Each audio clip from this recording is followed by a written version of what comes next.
I think we need to hold each other to a schedule. Yeah, I think like this is perfect for me, like a Sunday morning type thing. Yeah. But obviously, I know your job doesn't really allow all the time for that. So Let's see what we figure out. Or I could, whatever. We'll figure it out. Sure. I think when like you really want to do it, you do it. Yeah. Even if we just said we're going to do this once a month. Yeah. I think we should be able to commit to that once a month. I think so. If we just said every third Sunday, this is what we're going to do, and that's what we would do. I like it. Third Sunday? Whatever. I'm just saying that because this is the third Sunday of this month. That's the only reason I'm saying that.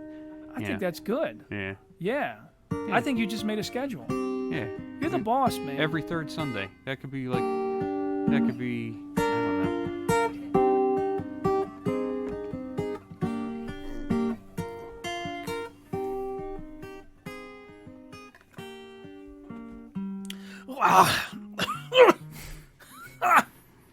I had to do that because your friend was breaking your balls and telling you the T-shirt idea. The coughing around the mic.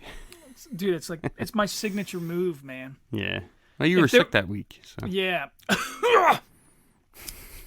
If I ever had any fans. That's for you, Ashley. Yeah. Dude, so last episode, what do you think, man? You think we did good? Yeah, I think we're on a roll. I'm not even finished listening to the other episode, and we're here doing another one. It's funny. Yeah. It's funny because technically we're recording on every third Sunday right now. So we're actually really, legitimately on schedule at this moment. Right. But you're not going to hear this until some other day. Yeah. Because we fucked the schedule all up. So, dude, it's funny because you and I were talking about doing let's talk about our favorite films. Yeah. And then we did the porno thing, and then I remembered that scene. You ever seen the scene 27 from RoboCop? Yeah, the deleted scene. It's supposed to be it looks pretty authentic too. It looks like it would be an actual scene from the movie. So, and the movie's so gritty.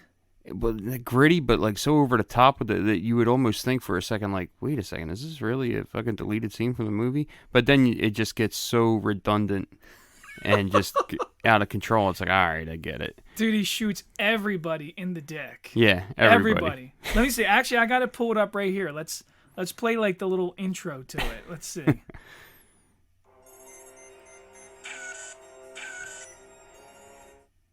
What the fuck is this? Hold on. Let's skip right this shit. Classic RoboCop music. Yeah. Look at these guys. Look at these fucking chumps. Nah, they're gonna get her. It's the campiest, they have the most campiest dialogue in RoboCop, but it's such a fucking great movie. Look at dude. I love the overacting. It's so fucking. And that, she almost cuts looks like her hair off and throws it. And you can see she's wearing a wig. Because that's what criminals do. Right. Let me cut your hair off. Yep. And I think he makes a comment he's going to trim her bush or something like that. Oh, here comes that desert eagle.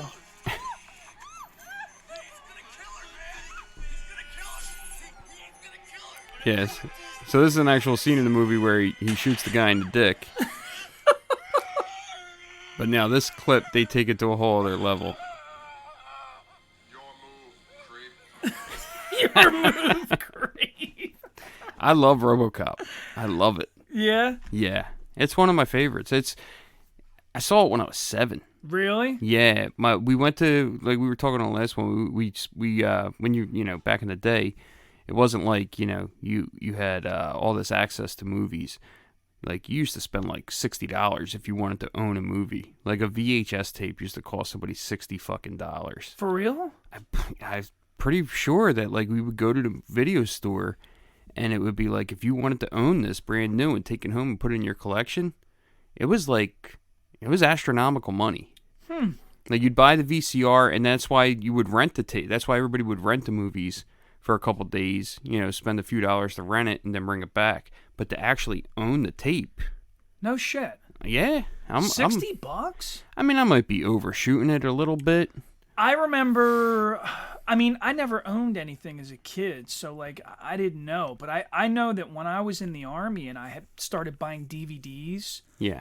it was $20 or $25 yeah. a pop, which I thought was like a lot of fucking money. Oh yeah. But in the very beginning yeah, of like VHS and Betamax and all that shit, it was expensive. if you wanted to own a movie, you had to pay out the asshole for like.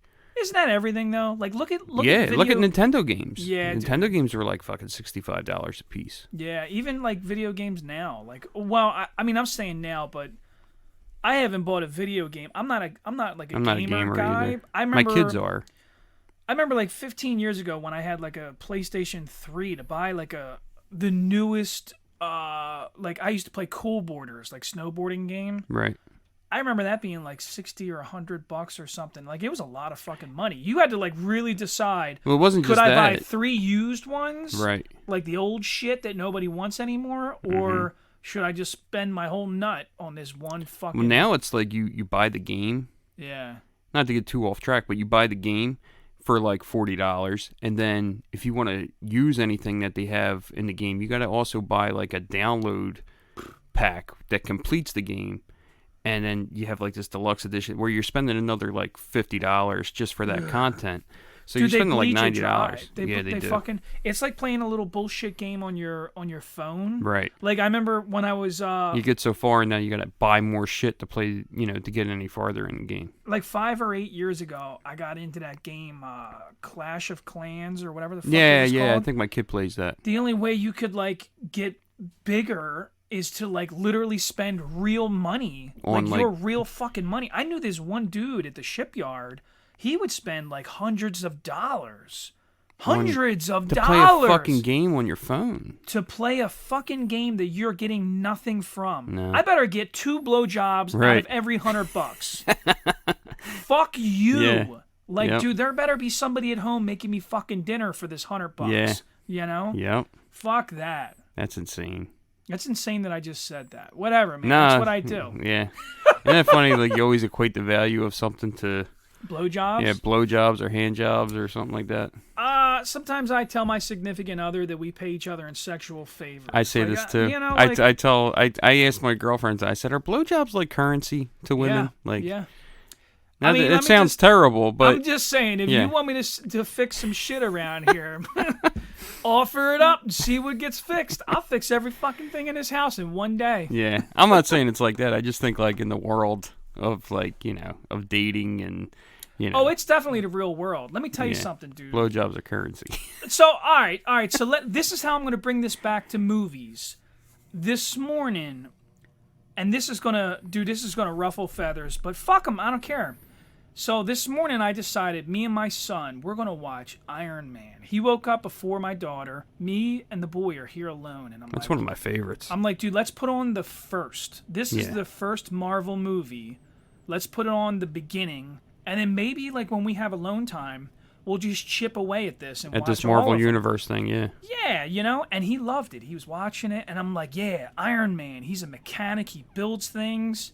He's awesome, And my kid's like, yeah, I like it, Iron Man. And I'm waiting for that classic scene where the music goes in and he's standing there and he's like, I am Iron Man. I am Iron Man. And I was like, fucking right he is, That's great. Dude, so like, I was like, this is me, like, dude, instantly I got annoyed because I'm like thinking about more modern Marvel films and how like there's this whole...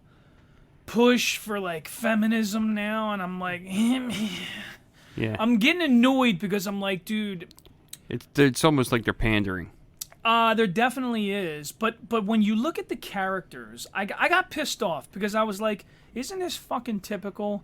Like, dude, Miss Marvel or Marvel Universe or whatever the fuck her name is Captain Marvel? Yeah, she's like, oh, I'm the fucking greatest. I was born like this. I just came here to your planet and fixed all your fucking problems. I'm so awesome. You should just kiss my ass. I'm fucking perfect.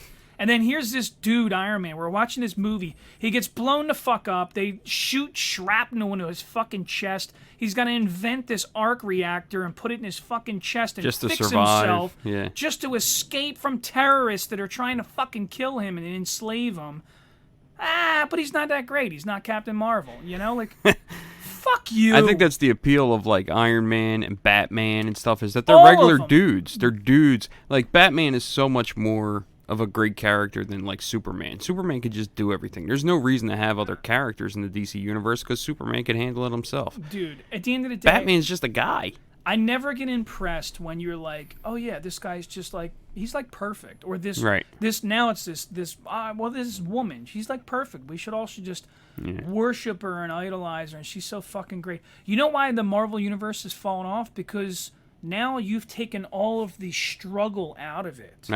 Like, dude, these are now these characters are all badasses from day one. They're not very interesting. That's like, dude, I'm not feeling it. Yeah. You know, like I'm not interested. I don't. And that's just care. my point of view. I mean, I know there's people that still really follow the Marvel universe, cinematic universe. Like the it's only like, character that I still love, because I think is Loki, because I love Loki's mischievousness, and like I think, but that I think is because I have this whole theory that Americans are rebellious.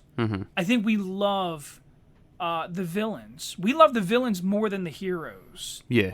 You know? Well, I mean, the villain's more, in my opinion, in every situation, every movie, pretty much any form of entertainment, your villains dictate the story. Oh, yeah. You know, so the villains are such a valuable character that you naturally are drawn to them. I mean, if you watch anything, you know, that's who you're drawn to. If you watch The Sopranos, you're drawn to Tony. He's a villain. If you watched, I don't know, anything, fucking any TV show, any movie, you watch like A Bronx Tale. Yeah. People love Sonny. Yeah. They love him. And Sonny's the bad guy. And Sonny is, quote unquote, the bad guy. He's kind of more of a shade of gray. Do you think that but that's he's the bad guy?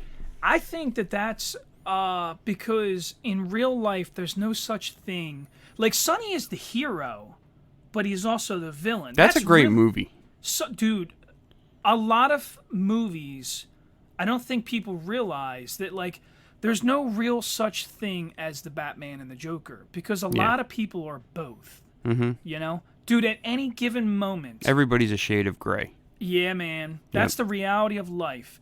There's no such thing as this perfect icon of, like, my God. This is why I like, never mind. I'm not even going to go down the rabbit hole of, like, we don't have to. Politics. Right. Of, like, I get annoyed because they always try to paint themselves as, you know, some, like, iconic, perfect human. And I'm like, I'll be honest, the next president that comes up and says, listen, I used to smoke fucking crack. I'm voting for you. him. I'm voting for you. Bro, you know what shit tastes like, all right? That motherfucker ate humble pie, all right? But this president, my life has been great since day fucking one.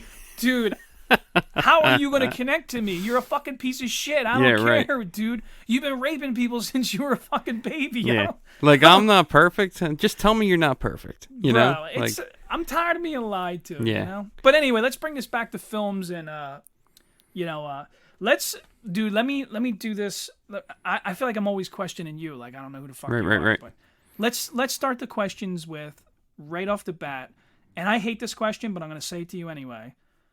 What's your favorite, top of the fucking list? See, I always base this on a lot of parameters because I go like, well, what movies had the most impact on me? Or, you know, because I have like a whole set of movies that I could tell you made a difference to me when I saw them, or it exposed me to something when I saw it. But my favorite? So I got to stop you right there, because that's how I answer the question. Mm-hmm. Listen, you know, for anybody that doesn't know, is I went to film school for 3 years because I really wanted to be a storyteller. Right. I didn't want to act. I really wanted to be behind the camera. I wanted to write. I wanted to tell stories visually. And so for me, like, it's such a stupid question, because how can you pick one? There's hundreds of genres. Like, you know, like I love comedy. I love Dumb and Dumber, but I also love Inception. I love Inception. That's you know, a great fucking movie. I love horror movies. I loved Saw. I loved Event Horizon, which was sci-fi horror. Holy shit. I didn't even know you could do that. I think my girl likes that one. I've never watched it. Creepy fucking movie. Really? I love it. See, I'm not really into the horror genre. I like the iconic characters that are in horror movies. Yeah. But I can't really sit through like a slasher movie. I can't. I love I guess there's different types. Yeah, I could take psychological horror, but I can't do like the slasher thing. Yeah, but there's a mix in it. Like that Yeah. movie Event Horizon is so. I love the fact that it's and a spoiler alert. The fucking spaceship basically goes through a black hole and finds itself in hell, Oh wow. and then comes back and brings, I don't know, evil with it or whatever. And then people go on this ship that they found. They're like, holy shit, the Event Horizon. There it is. Let's go see what happened. And then basically when they go on to the ship, they realize like, dude, it's like Star Trek fucking had a baby with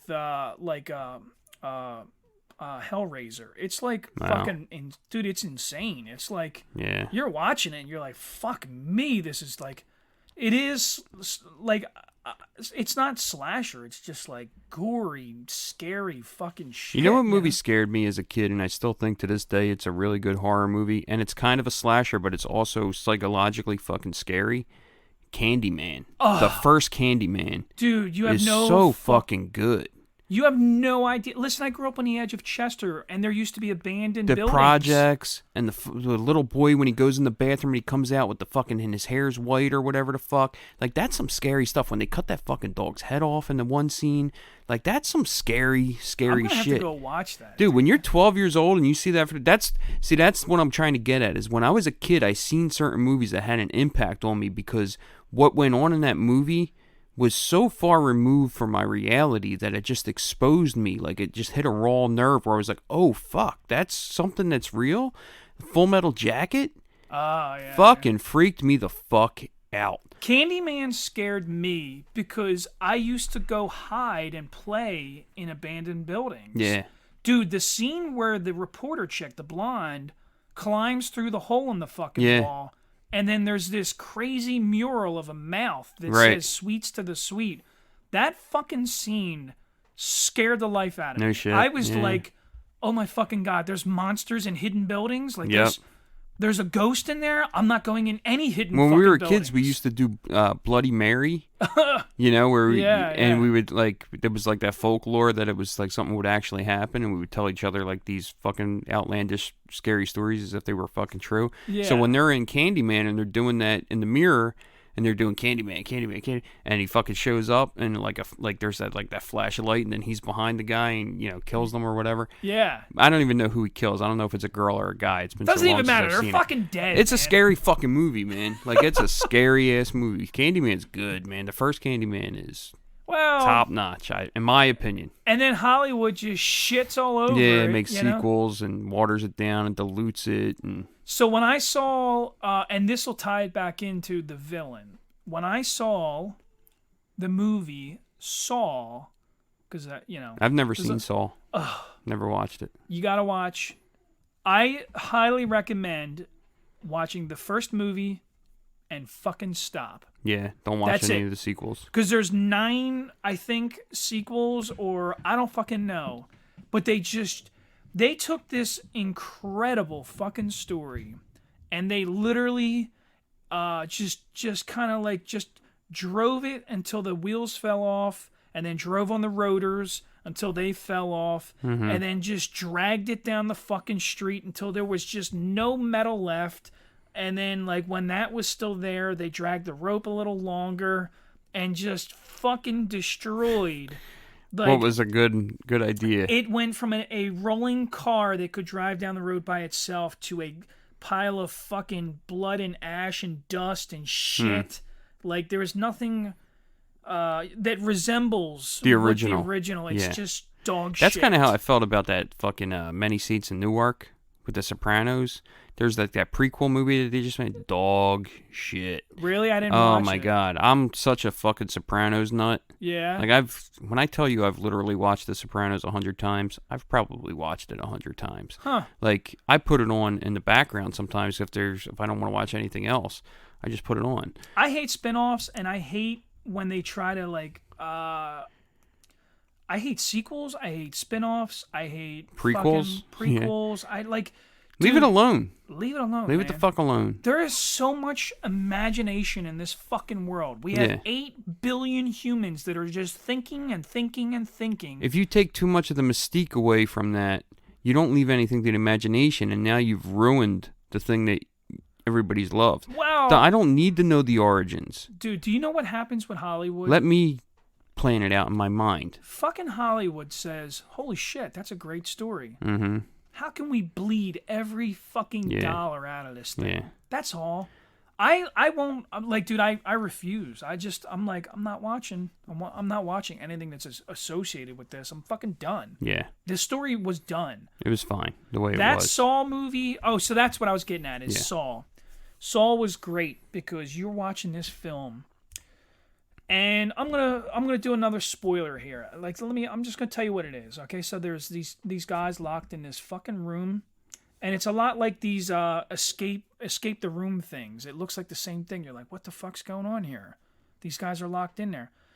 So then, like, this creepy fucking doll on a tricycle comes in and tells them, hey, this is a part of the game. You know, you got to get the fucking key out of that guy's belly, and, like, this is how you guys are going to get each other out. And it's like a mystery. You're trying to find out what the fuck's happening here. Now I'm going to ruin the whole fucking thing and just tell you the honest truth is at the end, the bad guy wins. Oh, yeah? Oh, yeah. Yeah. But then they just keep dragging it out. Right. Like, there's a lot of detail that I didn't tell you about, which is why you should watch it. It's kind of gory, but it's more gritty. Psychological. Yeah, A psychological. little bit more of a cerebral movie. I love detective stories. Yeah. And this was like a horror/detective story. You're trying to figure out what the fuck's happening here. And it all wraps up really nicely at the end, but I spoiled it for you. The bad guy is going to win. Yeah. And that's why people loved it. And all right, man, I know that there's horror people out there that are like, oh my God, I want to know more. I want to see more of this. And then they did. They fed the fan base. And then they diluted it and destroyed here it. You go. Here's some more of this. Here's some more of this. And in the movie, they use a lot of kind of creative ways to, like, torture people. That's really what the big nut is. That's the big, they're fucking, these horror people like seeing humans get tortured. Yeah. But that's I don't think I'm really into it. Like when the Walking Dead did that thing where the character Negan like bashed that dude's brains in and everybody tuned in for it. Shit. But I thought that whole, like, I remember watching it with my family because they watched it I was busy watching Boardwalk Empire when that was on. But this particular episode, they were really looking forward to it. And I remember being in the living room and watching it, and I'm thinking, man, this is just an hour of torture. Like, this whole episode is just people getting tortured. And for some reason, I feel like it's kind of cheap. Well, that scene. So I was a Walking Dead fan. I guess you have that emotional attachment to that character all that time, just to see him kind of. I think that there is something completely insane about the fact that people in this country will tune in and watch horrific things. Right. So, like, I don't know about anybody else, but I have friends that are fucked up, and they would literally message me like these videos of people getting decapitated. Yeah, I hate man. That shit. I have like people. It. I had one guy. I had to fucking threaten him to tell him, like, yo, dude, I don't think this is fucking funny, and I don't really want to see this. I'm a U.S. Army veteran with PTSD.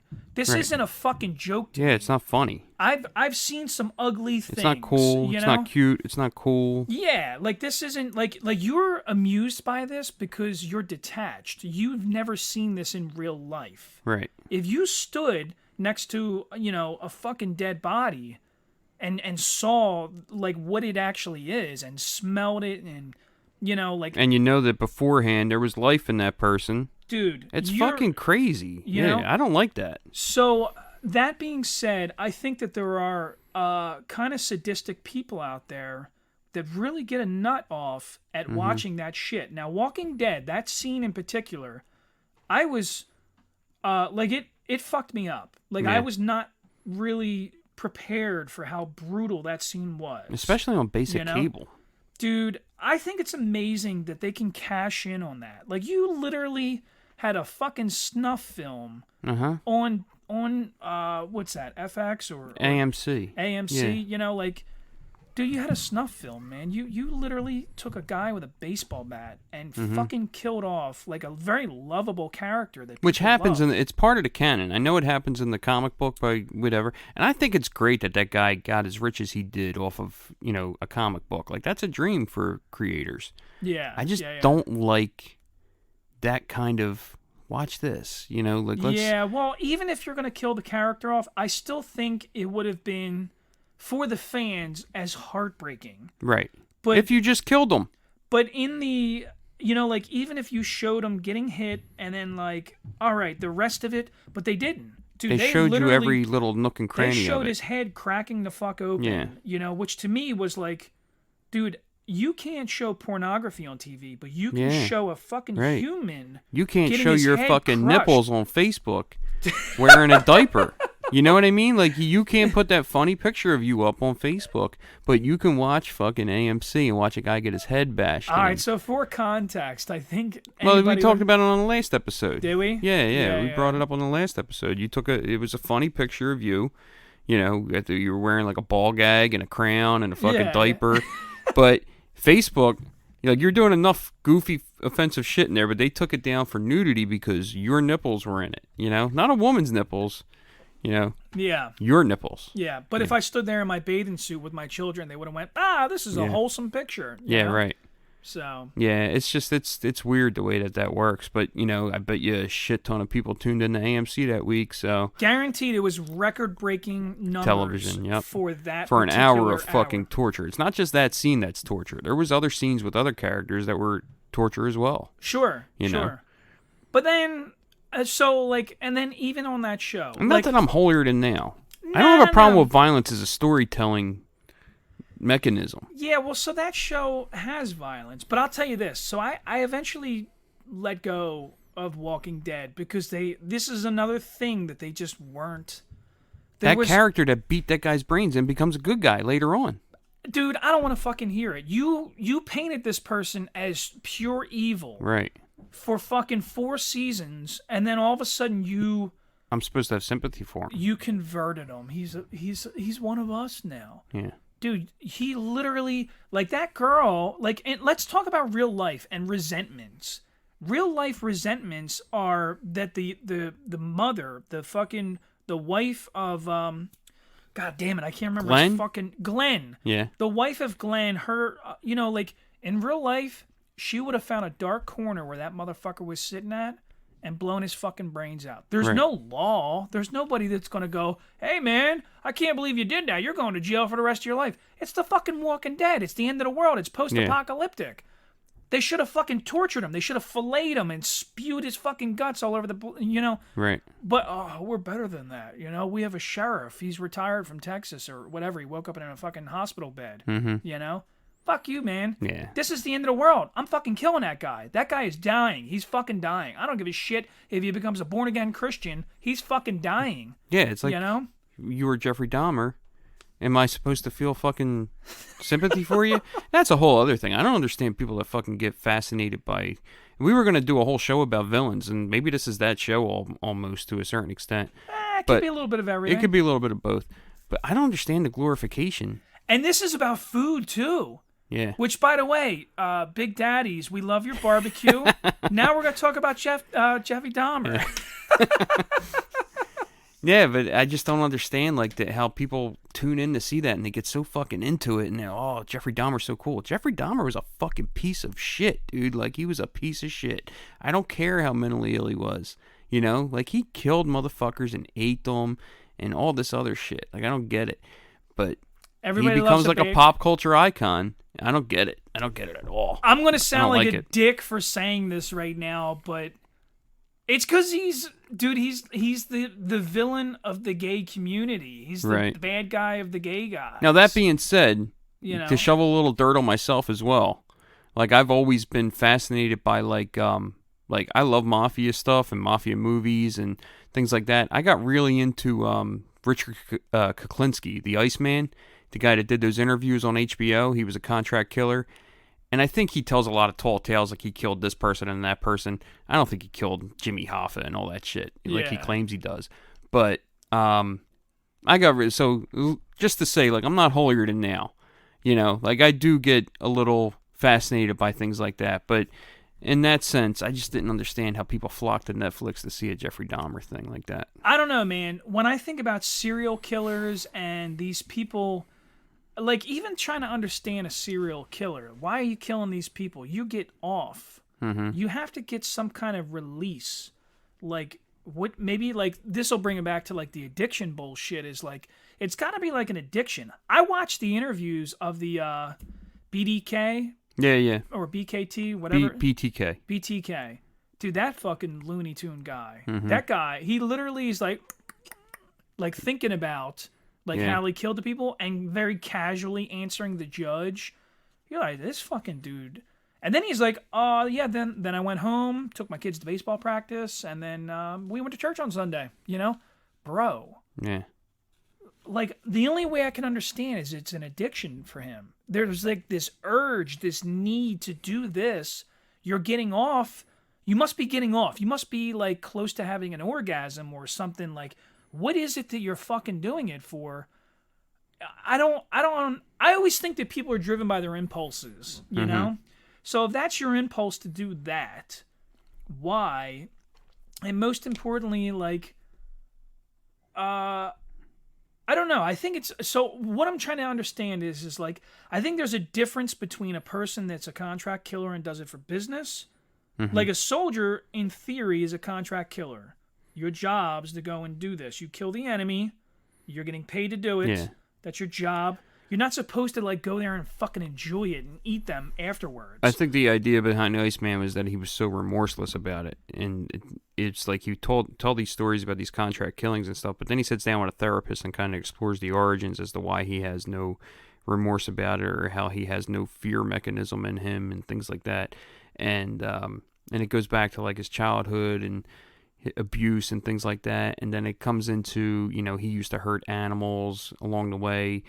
And just how many people he killed without feeling all the way up until, you know, he becomes such a valuable contract killer because it's just so easy for him. And then he devises these clean ways to kill people with cyanide and things like that. Like, he doesn't want to make a mess and, you know, it just becomes business for him.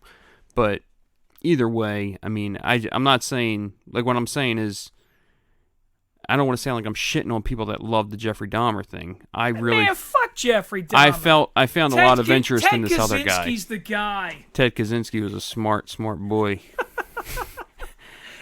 Honestly, he was. He's a fucking smart I mean, dude. listen, I'm not condoning what he did as far as, you know, with the bombings and stuff like that, but if listen, a lot of what he said came to some sort of fruition. I'll say this. We all have our fascinations. Right. I think we all study them and we all are curious because, again, I think we all do kind of idolize the villains, right? You know? And even that, I think over time washes away. You know? Like, I think over time the idea of them being a villain eventually fades, and then it turns into like, well, he was Carnegie, you know, like he was a Rockefeller. He built a business. Dude, he cheated a lot of people and fucked over millions and robbed people and killed people and like maybe he really wasn't a great person. Like maybe he was piece of shit sociopath that was a lot of people say that like about, I don't know a whole lot about Che Guevara or whatever. Yeah. But people look at him like he was some kind of revolutionary or whatever, but you go back and you do a little research on him, you find out he did a lot of horrible shit. Yeah. You know? Yeah. And was the cause of a lot of horrible shit. So it's easy when there's a movement in place and you need a face to put on it. Yeah. You know, here's a symbol now. You're creating a symbol, you know, and it's I don't know, man. It's like I think at the end of the day, we're fascinated by villains because I don't know, man. I don't know why. We just are, you know. They're more interesting than the heroes. You know? That's why it's easy especially in movies, you know. That's why it's easy when you watch a video, or even nowadays, and you see a fucking cop or something, you instantly think, oh, what the fuck's this guy doing wrong? And you're like I just think as a society, we're always looking like, you're not perfect. You're not fucking, like everybody's judging. Everybody's judging. You're a villain too. We're all villains, you know? So like, that's why I think people get stuck on it, you know? Possibly. So, I don't know. But We're let's supposed talk to be about talking about movies. Yeah, we're a half hour in. We talked about one fucking movie. Yeah. Oh, so the RoboCop thing, dude. He's shooting the people's dicks off. Yeah, right. You know? It looks like, but dude, I loved RoboCop when I was a kid, man. I It was loved brutal. it. Well, I think we rented it from West Coast Video, and my father thought it was kind of like going to be like a movie that a kid could watch. I can hear a millennial right now, or I don't know what generation you are, but you're fucking I guess young. Generation X. Let's say a 20-year-old. I can hear a 20-year-old saying right now, "What's West Coast Video?" Yeah. I don't even know. I don't understand where you didn't Netflix it. You didn't No. watch it on YouTube? No, you fucking You had to moron. go There to a was no store. internet. Yeah, we had There to was go to no a store, fucking internet. seek it out, rent it, bring it home, and then when we were done with it, bring it back. You know, And if you didn't bring it back, there you was got a late charges. fee. Yep, you got charged for it. But yeah. So And we if you rented didn't bring- RoboCop. If you didn't pay the late fees, they took your fucking Yeah, membership. they took your membership away, and you couldn't rent anything ever Yeah. again. You're not going in there Yeah. looking through the curtains at the pornos Nope. no more. No more smoking section for you, buddy. But RoboCop, my dad brought it home. We rented it. I brought it home. He lets me go into his bedroom by myself to watch RoboCop. I'm 7 years old. He let you go watch it by yourself. Yeah, because because we only had one room that had a VCR. It was my parents' bedroom. That was the only room that had a VCR. So we go in there. I'm watching it, and I'm first 10 minutes in, you're not seeing a whole lot. When they kill Officer Murphy, Oh my god, it's brutal. dude! Brutal. 20 minutes. I mean, it looked like the Las Vegas shooter.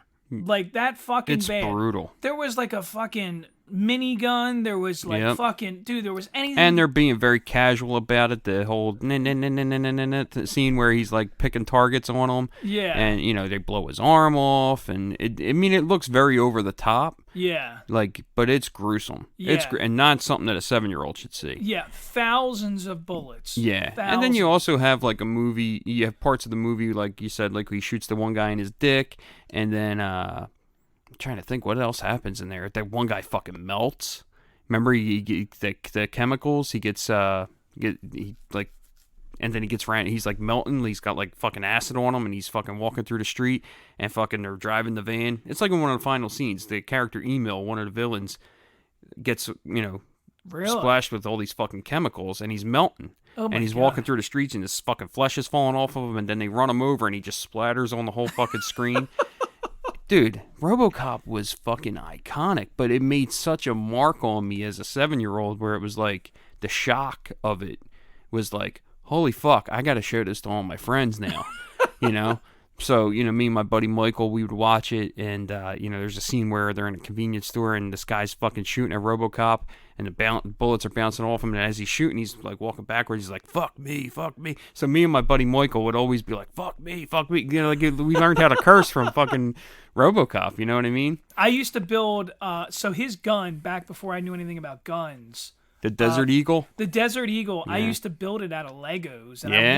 I wanted my like Lego gun to look like RoboCop's gun? gun, and then I would strap it to the side of my And leg. spin it around. And, Fucking yeah.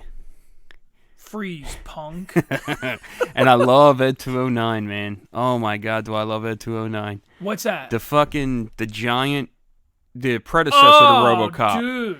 That blows the guy away in the fucking office. Yeah. Dude, and he can't climb up the steps. So and yeah, and then even the way it used to walk around. that Ka-doom, stop motion animation, ka-doom, which is ka-doom, sorely ka-doom. missed for me. Oh, I would dude. much rather have stop motion animation and practical special effects than anything computerized. Like Yeah. I go back and I watch the original Star Wars and fucking RoboCop. I just love the handmade feel of like that kind of stuff. Yeah. Oh it's my going god! Now it's all computer. Like it looks more ominous the way that he moves in stop motion animation Oh, it's than to see him move fluidly. so we used to walk around like that with our arms like that. Me and my Yeah. little brother. Ka-doom, ka-doom, ka-doom, ka-doom. Yeah, 15 seconds to comply. Dude, I fucking love RoboCop. I love it. But that's funny. another one. They started making sequels, and it trailed off, and they Yeah, ruined the well- fucking property. They totally ruined it. I was a huge fan of like campy movies, and I didn't even know what they were. I just loved, like, I remember the movie Cyborg. Not really. There was a movie called Cyborg when I was a kid, and Yeah. it was like this dude, and he ends up like I don't even remember the whole story. There was like a lot. There was so I grew up rollerblading. Mm-hmm. There was a movie that was like post-apocalyptic. About Rollerbladers. I think I know what you're Prayer of the talking Roller about. Boys. I seen that. Yeah, Prayer of the Roller Boys is pretty good. Dude, that's not a bad movie. Dude, it was kind of cool because like I enjoyed it. There was different gangs. There was the biker kids. They were all on BMX bikes. There were skateboarders. Mm-hmm. There was like rollerbladers, and they were all like, I think there were like drug wars and shit going on. And like, yeah, it's a cool movie. you know, I enjoy it. There was a lot of movies that I watched back then that I wish I could find. I was a car guy, so for me, the big movie that I loved, first of all, I gotta admit that I was a huge Emilio Estevez fan. Yeah. I loved him ever since. I liked Wisdom. Wisdom was a good movie with him and Demi Moore, where he like daydreams that he's robbing banks and shit like that. I don't know. I'll have to see that. It's really good. And Demi Moore is fucking adorable. Dude, I was a huge fan of Westerns. Yeah. So Young Guns? You're a Young Guns guy? Oh my God, Yeah. dude. My brothers loved the Young Guns. They loved them. I loved Young Guns 2 more than Yeah. the first one. Young Guns 2 with Bon Jovi. Yeah. That music, dude. I still to this Yeah. day listen to that You get fucking goosebumps song. from that shit? And I'm Yeah. like, I'll fucking kill everybody today, dude. I'll fucking get some 6-shooters and start shooting this motherfucker up. That was my brother's fucking favorite shit, man. They loved the Young Guns movies. And then, but like I said, Full Metal Jacket was another one that had a huge impact on me because I didn't know anything about fucking the like military and stuff like that. Yeah. And I didn't know what basic training was, anything. I think it's crazy watching military movies now as opposed to prior to me serving. So now when I watch them, I think that Stanley Kubrick, first of all, I think he was a genius. Yeah. I think some of the things that he wrote about and his stories and the detail that he got, Mm-hmm. I don't think we're going to fully understand until later, you know? When you think of like a Clockwork Orange, like, dude, that is like such an Social commentary kind of movie. like people don't understand that like you're literally like it's so relevant to society today because young people give zero fucks about anything, including hurting people really badly. Yeah. The idea of ultra violence. They have like the You World know? Star, like fucking people getting their asses beat. And I don't understand what's fucking And then entertaining the about movie literally illustrates this growth of from an adolescence to an adult and growing that. The out of desensitized, becoming desensitized, yeah. it's fucking like mind blowing to me that it's relevant. It's Yeah. still very It's like relevant. you tell a very relevant story with complete absurdity. Dude. Like with absurd images. That's what that kind of, to me, that's what Clockwork Orange is. Yeah. Yeah. And even now, like the visualness, like you and I are artists, and when I watch it, I'm still like Blown away by the visuals. it's just yeah. beautiful. Yeah, you the know? milk bar, the Corova milk Yeah. bar and everything. It looks really cool. Yeah. But Full Metal Jacket, I saw when I was 8. I saw Really? Full Metal Jacket. My father had a real bad fucking way of like rating or like screening the things that he was letting me watch. And he was like, my dad was in the Navy and he liked military shit. Well, And but maybe he let you watch it for a reason then. I don't think it's that he let me. I don't even think he knew that I was completely aware that I was watching it when he was watching it. I might have been sitting there playing with toys or some shit, and he just, figured it was something he was focused on and I wasn't watching it. Now, believe it or not, like the thing that you would think would have had the most impact on me didn't. The scene where Private Pyle kills himself Right. is like you know what really had the most impact on me was when they shot the little girl at the end of the movie, the sniper. It was so like scary to me. So that's the scene that I have the hardest time. Yeah, because know? it's so really reality based. Like Yeah. So it's fucking scary. I've never Really? been in that particular predicament to witness something that bad, but I've definitely seen I've seen dead women, and to think about like, would it be more humane to let them suffer or to end it right Yeah. now? And Right. that's like this huge Moral mind fuck, kind of you know? yeah. Yes. Are you doing the right thing right now or not? And Yeah. then you're watching this person pass on from life to unknown or If whatever. you're a religious person, you maybe you have an idea. I don't. It I doesn't don't matter. have a fucking idea. Those characters that killed the girl at the end of the movie are still left in this world to deal with the dilemma. Yeah. And I think what fucking scares me the most about that scene is not so much like you get past the act, but Rafterman's reaction to it, where he's like, am I a killer? Am I, like he's like all fucking excited about it, like he's like getting off on the idea and Joker is like very conflicted over it. Like that's all he wanted to go to Vietnam for, was to be the first kid on his block to have a confirmed kill. Well, he says that as a joke. Yeah, he said, I know, but you get what I'm saying. Like, you kind of thinking like, what an asshole thing to say. Yeah, I know. What a terrible. But it's a fucking alarming movie. But I think that cynicism and that sarcasm is something that I relate to. Like, maybe I love that movie. I love that movie too, by the way. But I also think that his name is Joker because he knows that he's going to see bad things. And he knows maybe he even experienced bad things already. Right. And I think that a lot of us that tell jokes and fuck around a lot, it's our way of diverting from that painful subject. Yeah, it makes it easier to deal with. Yeah, so even the joke of like I'm going to be the first kid on my block to have a confirmed kill. Like that's him rationalizing in his brain what he's going to have to do. Yeah, this is a real thing that he's fucking scared of and he's terrified of. And I'm going to make a joke about it, because that's the way I would respond. I would try to, like, downplay it, like, this is fucking stupid, it's not a big deal. But in reality, in my soul... It's just tearing me apart. I am fucking scared, and I'm also morally divided by what I'm doing, you know? Which I think that's, like, kind of the crux of his character. Like, he has the peace... Like, they even bring it up with the peace sign on the helmet. And then I think it says "Born to Kill" on his helmet or something. Like he has like a peace sign on his jacket, but it says "Born to Kill" on his helmet. Right? Yeah. But and like the reason I think like the scene with Leonard, the private pilot, didn't bother me. I was home the day that Bud Dwyer killed himself on TV, so I was 7 years old when I saw that. Which is funny because you look like Gomer Pyle with your head fucking shaved right now. So you would think, but like that was the only reason. Like I don't recommend that anybody, if you got kids, don't fucking watch Full Metal Jacket with your kids because it's pretty fucking wild. Come here, Genevieve. We're gonna watch something. Yeah. What are they doing?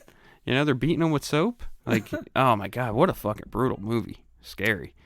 But like that's what I'm saying. Like those things had such an impact on me as a child that they're forever indelibly like ingrained in my brain. The Fly. 1986, The Fly with Jeff Goldblum. The Fly was just creepy and, like... It was creepy, it was gross, it was scary. There's the scene where she gives birth to the maggot in the dream sequence. But also, there's like a sexiness to it because Gina Davis is so fucking cute. And then there's also another lady in there who is just so fucking fine. That chick that he brings home from the bar after he breaks that guy's arm wrestling him. The bone pops out of the guy's arm. He like grabs that chick and he takes her home. I don't even remember. Oh my god, that chick is so fine. I remember getting grossed out when I saw him turn into the Fly. Movie. I was like, nah, I can't do this. When he's throwing up on food before he eats it and stuff. Yeah, The Fly, and I saw The Fly when I was a kid too. Like I saw that when I was really young. But let's just to wrap up like the trauma of my movies. I guess if I had to pick one movie that's my favorite movie, like I could watch it any time and say this is a fucking masterpiece to me, I'm going to say No Country for Old Men. Really? Honest to God, just because you can't... The first time I watched it, it had such a way... Like it tells the story great, and there's such a moral kind of thing, like there's no clean getaways. Like I think that's kind of like the point of the story is there's no clean getaways, and you really can't predict anything that happens in that movie. Nothing that you think is going to happen happens. So I think for me, when I watched that film, especially the name even the name of the movie, No Country for Old Men, I think it's about a changing of times. Oh yeah. Yeah. And a lot of it is Tommy Lee Jones explaining that like things are different now and I don't understand them at all. And that's That's where what the he movie, opens the movie with it. Yeah. That's where the movie title comes from. Right. He's like, dude, I don't even belong here no more. I don't know what the fuck you people are doing. Yeah. You're selling drugs? Why? Why are Yeah. you selling drugs? You know? So I'll say I think that's fascinating that you choose that movie. I love it. And it has a direct correlation to one of my all-time, I can watch this movie any fucking time. Is it a Coen Brothers movie? Nope. Oh, no. It's a Sergio Leone movie. It's a spaghetti western, and it has Charles Bronson and Peter Fonda, and it's called what is it? Fucking Once Upon a Time in the West. Oh, okay. Famously, the man with the harmonica is Yeah. I love the music from the man in the harmonica. The music is so captivating to me. Yeah, it's scary. But even the idea of like these two, like I guess that's where like Batman and the Joker became a fascination of mine, because it's the same thing. Mm-hmm. It's these two people that, even in the movie, the most recent Dark Knight movies, when the Joker's in there and he says to Batman, "We're gonna do this forever." And I remember thinking, they're bonded to each other with that. always going to be a good guy and a bad guy battling. That's what God and Satan are. That's what, you know, the man with the harmonica and the man in black in Once Upon a Time in the West. That's what they are. They're the iconic. I even listen. So I listened to Stephen King's series of books called The Dark Tower. Right. And he was probably influenced by that movie in some way, because the main character is chasing the mysterious man in black, which to me is like, I always remember that movie Once Upon a Time in the West, and I'm like, he is the man in black. He's always wearing a black duster and he's got a black hat on, and like the man with the harmonica is going after him. He's chasing across the desert. This is what this is. So I don't know if you've never read the Dark Tower series. I've never read that. Main character's name is Roland. It's a great series. Yeah. I got annoyed with a lot of it because I was like, dude, he's stealing shit from other movies. I had to like recant my statement, because when you finish everything, it all wraps up so nicely and he explains, dude, Stephen King created a fucking universe, right, and incorporated every story that he's ever written, and wove it all together and explained that it's all a part of this big thing. You know, it's like the ultimate, like, holy shit, I see all the connections now. You know, Now it broke my heart because they made a movie called The Gunslinger, which is the first book. Yeah. About Roland going across the desert chasing the man in black. Ruin it for you? It's terrible.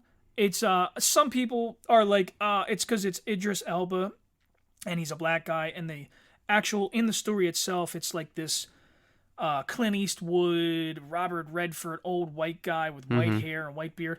So, like, all right. It's not faithful to the source material. Yeah. That kind of bothered me a little bit, but more so it bothered me the fact that they made it a action movie, and that's not what it is. It's a very, it's a saga. It's a long story. It's not something you can tell in one movie, you know? And you can't just, like, guns blazing, jumping in the air like fucking Neo from the Matrix, like, dude, that's not what this is. Yeah, it's not supposed to be flashy. Yeah, right. This is an old Western with some weird angle to it that's very fantastic, you know? I hope they redo it someday and do it right. No Country for Old Men's very much like a Western, you know? No Country for Old Men is a great movie. So good. So there's another one that I love, which reminds me of that movie a lot, and I don't think they're affiliated at all, but it's called The Counselor. I never saw that. You should see it. Cameron Diaz is in it. Michael Fassbender's in it. And it is fucked up. Yeah? In an awesome way. So it's basically this attorney to this fucking drug dealer decides he's in love with Cameron Diaz's character, who is like this socialite, but she's like morally bankrupt. She's kind of fucked up. Oh, no. He was in love with Penelope Cruz, who was like this innocent, beautiful Spanish chick that, I guess they're in South America somewhere. Like, I can't remember exactly where, but they're down there. there's these four characters. Cameron Diaz is basically a socialite, but she's also like a, she's fucked up. She's kind of a thief or whatever. So the drug dealer dude and the attorney decide we're going to put some money together and we're going to buy some drugs. And shit goes south. The drugs get stolen. But the people that sold him the drugs are like, dude, we're coming. Mm-hmm. We're coming for you. There's nothing you can do about this, So then they're like trying to elude, the drug dealer, the scary monster cartel people, right? know? And it's maybe I'm not even doing it justice by explaining this. You should watch it. We should discuss. Yeah, it I'll check later. it out. It's a fucking. If you loved No Country for Old Men, it's the same vibe. Yeah. I'm pretty sure it's not the same writers and directors. Well, it's the Coen brothers that did No Country for Old Men. Let's look it up. I think No Country for Old Men, the book is actually a lot fucking weirder with Anton Chigurh than the movie depicts him as. Like, he says some pretty wild, outlandish shit, like, because he's, kind of insane. But I love that it's like they're always on each other's tail. Oh, this is a Ridley Scott film. What is The Counselor? Yeah. Yeah. Yeah, I'm going to have to send this link to you. Yeah, send it to me. I just liked in No Country for Old Men how, like, I couldn't predict anything. You always thought there was going to be this showdown between Llewellyn and Anton that never really comes. And, like, they have that one showdown at the hotel, but they don't really see each other face to face. Yeah. And there's not really, like, there's no moment where they really wrap up their conflict with each other. And then, even the scene where Anton goes back to the hotel room and Tommy Lee Jones is standing in the closet, nothing happens between them. And when Llewellyn dies, it's not by anybody else's hand other than the drug dealers that are coming to get their money. Yeah. And then at the end of the movie, when Anton kills Llewellyn's wife because he has to keep his word to himself that, this is something I said I was going to do, I have to do it. So that character alone is why I think most people bizarre. are fascinated with him. Because when you really, like, I guess someday maybe I should watch that film and really try to dive into what that character is. I mean, he's like the Walking Death. He is, he has, like, I heard somebody once describe it as he has a morality that you just don't understand. But there is morals behind his decisions. He's in the gas station with the coin flip with the old and man. He tells the old man, you have to choose. That's the only way this works. I don't know what I stand to win. You stand to win everything. Yeah. And he just doesn't understand that literally, I mean, I guess your description is correct, is he is literally the Grim Reaper. This is a man that, like, brings death everywhere he goes. Doesn't matter. Doesn't matter who you are. Yeah. Randomly. He stops the man, takes his car, and he's like, stand still for me. And he kills him with the cattle. Yeah. With the cattle gun. Yeah. Crazy. Just a crazy movie. Yeah. Everywhere he goes. And then he kills Woody Harrelson's character. Oh, yeah. He's there. He's supposed to come hunt him down and, even Woody Harrelson knows that, like, this dude is a strange fucking dude. I'm fucking with the right. Do you even realize how crazy you are? He says to him before he shoots him. Such a good movie. Oh, that's fascinating. But just the idea that Llewellyn comes across this money and it's like, there's just no clean getaways. There's no easy way to get there. You know what I mean? Like, I think that's kind of the moral of the story. Is that, and even at the end when Anton is driving off in the car and the guy comes through the stop sign and plows into the side of him, even though he doesn't die in the movie, he doesn't get away unscathed either. There he is walking down the street with his arm slung in a kid's shirt. You know what I mean? Yeah, like the bone popping. Yeah, the bone hanging out. Yeah, it's so good. What if I just think it's incredible. I went and saw that with a friend of mine who is like one of the smartest guys I know, and he fucking hates it. He hates the movie. Really? I never understood why he hated it so much. It depends. I think people watch films for different reasons. Some people love a happy ending. You all right? No, it's you sending me something. I'm sitting there looking like, who the fuck? You sent me a text message. Yeah. Well, you're the jerk off for having your fucking phone. You didn't turn it on silent? Yeah. No, I have it turned all the way down. I'm sorry. I'm just breaking your balls. I know. I have it turned Everybody down, but listening is laughing. You never know. Like, I'm a paranoid dude when it comes to my kids and my family and stuff. Like, I just always want to be available if something goes on. I'm the same way. Yeah. I always have my phone facing me. Yeah. And like, even when I attend like my 12-step program that I do, Right. and like I always need to see like, dude, just in case, if something bad's gonna happen, Right. I need to get the fuck out of here, Yeah. But let's stay on topic. Let's Right, stay right, on right, topic. But all right, so that's your. I think that I'm going to rank that up there in my top 3. I don't want to say anything's my favorite, but that's in my top 3. So me, when it comes to like me choosing movies, I got to admit I love cerebral like movies. I Yeah. love movies that make me think. I like mind benders. I don't like them to be. So like sometimes people are like, oh well, you just like a twist at the end, and I'm like, no, I don't want it to obviously have a twist at the end. Like you ever watch something and you're like, dude, they're gonna twist this up. Like this is, I see it coming, like sometimes you can tell, so like, but there's other times like say, like Sixth Sense. Yeah, I didn't see that coming. Dude, I didn't see it watched coming. that movie and I was just like, what the fuck? I go back now and I'm not like a huge fan of that guy, damn like Shyamalan guy. I'm not like the biggest fan of him, but I remember seeing that in the movies with my kid's mom. I think he gets a bad rap. I think he's good to a certain extent. I don't think everything he does is great, but he's made some cool movies. Unbreakable was good. Yeah.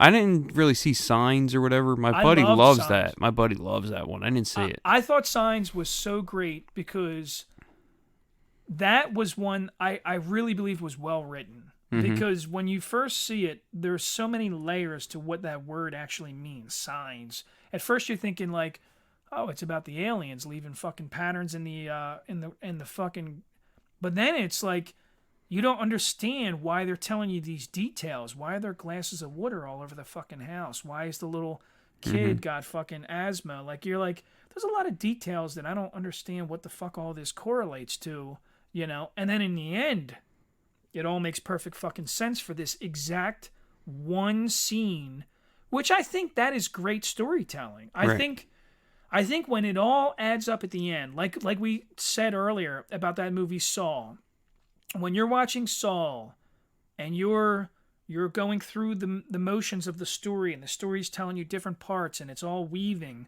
and you're like, where the fuck is this going? And you're racking your brain just trying to understand. I don't see how this is going to tie together. I'll tell you one that I love, and it's a 2-for-1 deal for me. It's a sci-fi and a western, and it was a miniseries on HBO called Westworld. Yeah, I loved Westworld. The first season. I think the second season's not so bad either. Second season's not too bad, but the first season's incredible. Dude, Anthony Hopkins, all of these great actors. The Man in Black, William and Bill are the same character, and you don't really. I mean, I kind of put that together probably by the 4th or 5th episode, but when they reveal it at the end, you're like, that makes so much. He comes in with the white hat. Yeah. He walks in the Westworld, and he chooses the white hat, and by the end of it, he's the Man in Black. Yeah. That's a really.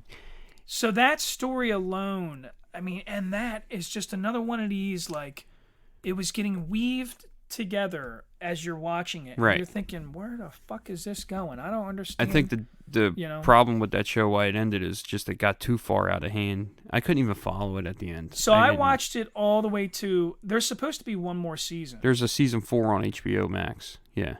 Well, no, I think there's supposed to be. No, they canceled it. Oh, they canceled it? Yeah, it's done. That's it. No more. I got to be honest. I'm glad to hear that. Because I didn't get it. It was getting so fucking ridiculous. Yeah. That it was just, so they got out of the park, and then once they left the park, I was like, I don't have any interest now. You took me out of the setting. Yeah. So then for me, settings are a character. Yeah. So they took it out of the park, and then you're in a real world. And in the real world, now they take Jesse from Breaking Bad, and they're like, all right, he's this character that somehow is a badass. He must have been a soldier or something, but they're all being controlled. They all have like this mind control shit going on, and then they have to like get over that bad guy. That's the evil computer that's controlling everybody in the world. And then the last fucking season, I didn't even watch it. Is the same thing, only at the end. Like, dude, I'll say this. This is the part that like drives me nuts. Is like it got woke. It got woke, and you're like, dude, this doesn't even make fucking sense. So that dude Jesse has a daughter, The daughter, they get separated because Jesse's got to go off and do a mission with the one robot chick. That's cool. That's fine. Everything's going. They're trying to, like, kill the bad guys, you know? Like, whatever. And then in the show, as the girl gets older, she becomes a lesbian. Now, I don't hate lesbians. I don't hate the gay community. I hate the fact that it's a bad storytelling. Yeah. You know, like, this is the part of the story that doesn't make sense to me, is that the daughter grows up. She literally, they tell you in the story that she's going to be the last human on the planet. Her and her girlfriend. This is it. And in my mind, I don't think that life would, like, it wouldn't make sense for life to happen like that. They would say, well, we need a fucking dude. We need a sperm donor. So we're going to have to keep a human alive, like a man with a penis. And that's the part where, like, the woke culture overrode the fucking storytelling. And I'm done with that. Like, I don't want to deal with that in Hollywood no more. I don't want to fucking see... I think when you tell a story realistically, it's more interesting than when you get too imaginative. Dude, if I'm watching The Sopranos... Don't... And they throw a fucking Asian guy in there and they say, well, yeah, he's a part of the story. No, he's not. No, he's not. He would never be part of it. It's all Italians. There's not even a fucking Irish guy. And if there is, they're breaking his balls all day long until he leaves. There's a lot of outside characters in The Sopranos. Yeah. But within the actual family, they're not going to do that. They're going to be Italian guys in the family. There's going to be, you know, you have your Jewish councilman, and you have your black guys, and you have, you know, all these different characters that are playing into the world of The Sopranos. But at the very core, you're telling a story about a cultured, like a certain culture. Yeah. You don't bring an outside influence into an existing culture and think that you're going to tell a realistic story. I think a lot of people are backing away from Hollywood's stories because they're tired of... I'm tired of being fucking hit over the head with your dumb shit. Like, dude, just fucking make a good movie. Yeah. You know what I mean? Like, we were talking about in the Marvel universe, the Eternals. Why would a bunch of fucking androids be different nationalities? They're androids, for fuck's sakes. Why can't they just be, like, it doesn't need to be. Like, it's just fucking silly. So I was trying to talk to my wife about that, and she's open-minded. So she's being sympathetic to the other side of the argument. And she's like, well, what do you mean? They're trying to appease to the cultures that they're going to go inhabit and live with. And I'm like, no. They came to the planet already looking different. Now, when you look at real life, when an animal lives in the same exact environment, all of the animals of that same species all look damn near the same. So wouldn't that happen on other planets too? If there was one entity creating a bunch of fucking androids, they would all look like that. Well, here's my point. Whether it's all Asian or all black or all white or all fucking green, it doesn't matter. But they would all look the same. At this point, I'm watching Marvel movies kind of sporadically. Yeah. I'm not keeping up with the complete continuity. Sure. But here's the deal. In Captain Marvel, there's the alien race. I don't know if they're the Skrulls or the Krees. I think they're the Skrulls. Something like that, yeah. They all look the same. Yeah? Huh? Who would have thought? Right. Like, what's the problem? Why are you creating like these... I just can't stand the silly fucking pandering. I'm not saying that you can't have characters of different nationalities and stuff like that, or that they can't exist in that world or whatever, but stop fucking hitting me over the head with your, like, I think here's my problem is with it. I laugh because I swear to God, Hollywood is like, you know what we're going to do? We're going to teach them rednecks living in trailers in Oklahoma that they can get along with black people and Asians. Yeah. So we're going to put them in every fucking movie they watch. Does Hollywood really think that rednecks are sitting around with Confederate flags and shit, and they're like ironing their fucking KKK uniforms? Yeah, right. And they're like, you know what?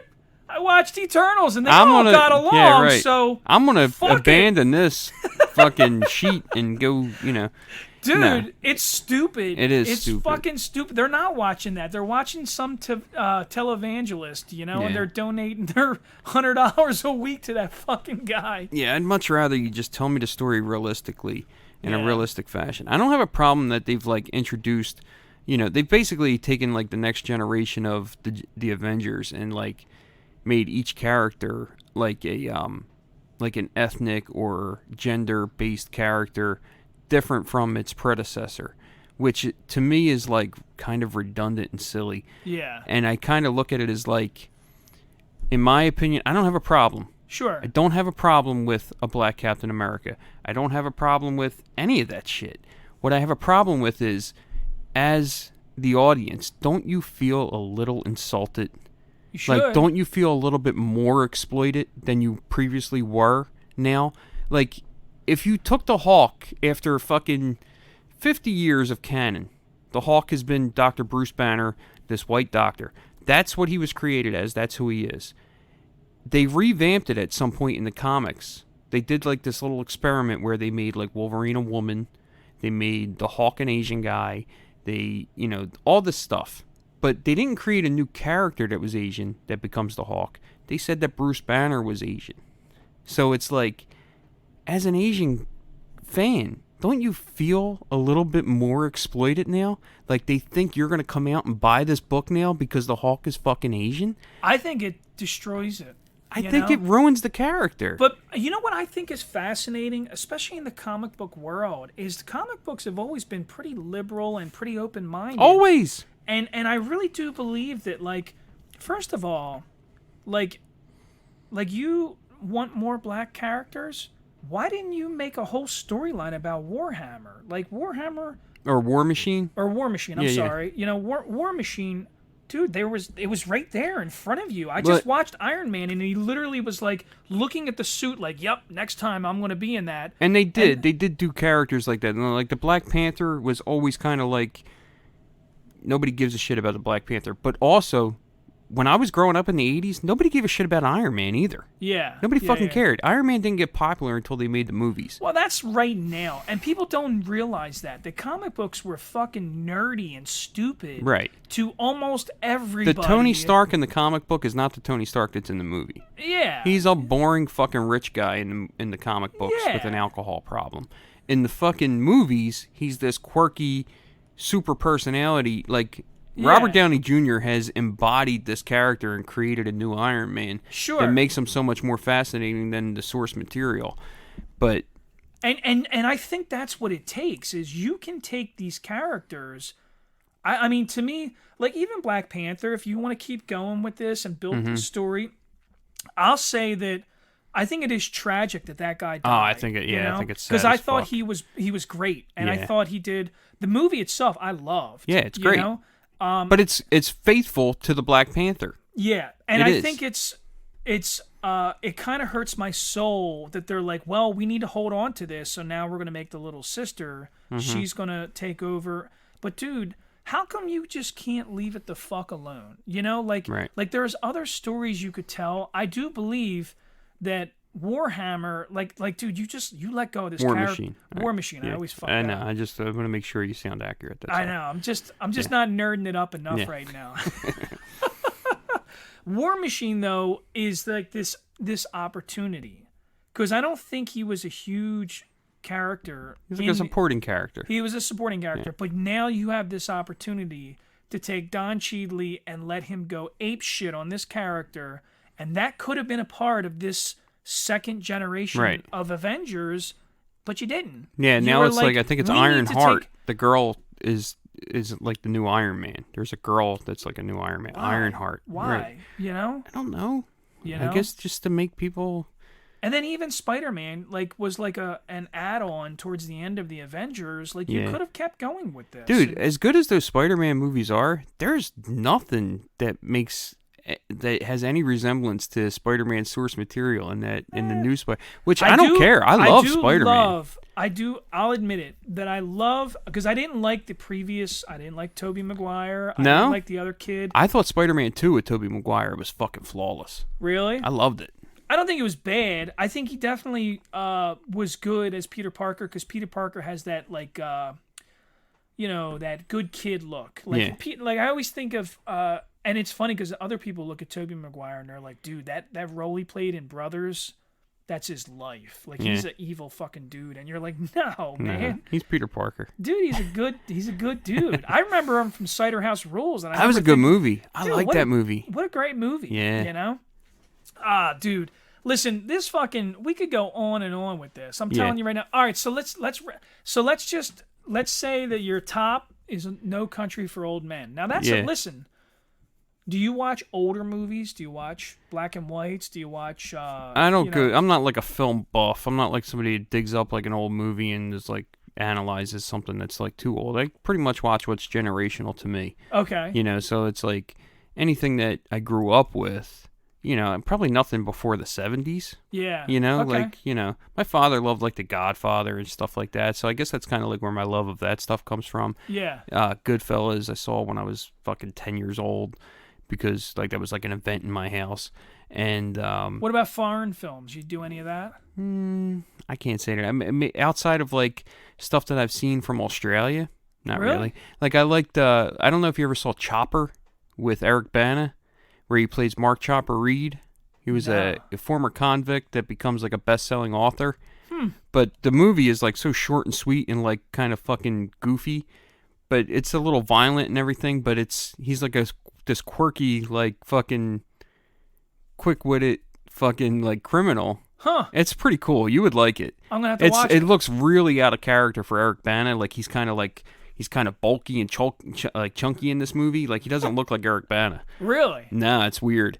And he's got like a handlebar mustache and a buzz cut, and he's covered in like these homemade tattoos and shit like that. But that's a pretty cool one. And Romper Stomper was a cool one from Australia with Russell Crowe. Romper Stomper is a good film. I don't think people will watch it because of the context of the film. Yeah, it's a racist movie. Right. I mean, I don't think they're encouraging racism. No. But that's the story. Yeah, it's telling a story. Yeah. And there's another one that I love. It's about Maorian people. It's called Once Were Warriors. Huh. I go out of your way to watch Once Were Warriors. You know who's in it? The guy who plays Boba Fett. Really? He's the father in the movie. And he's fucking jacked. Like, he's scary in this movie. You know? Like, he's like... Once Were Warriors? It's called Once Were Warriors. It's about a Maorian family in New Zealand. And, like, their people once were warriors, quote unquote. And, like, it's basically... It just shows, like, what their family life is like. And they have the one brother that's in a gang. He's in, like, a Maorian gang. And something happens to the daughter, and it kind of dictates the outcome of the story. It's really, really fucking good, man. Like, I definitely think you should check that out. I think you would appreciate it. So, dude, I have such an eclectic... Like there are foreign films that are subtext only. Subtitles and shit, yeah.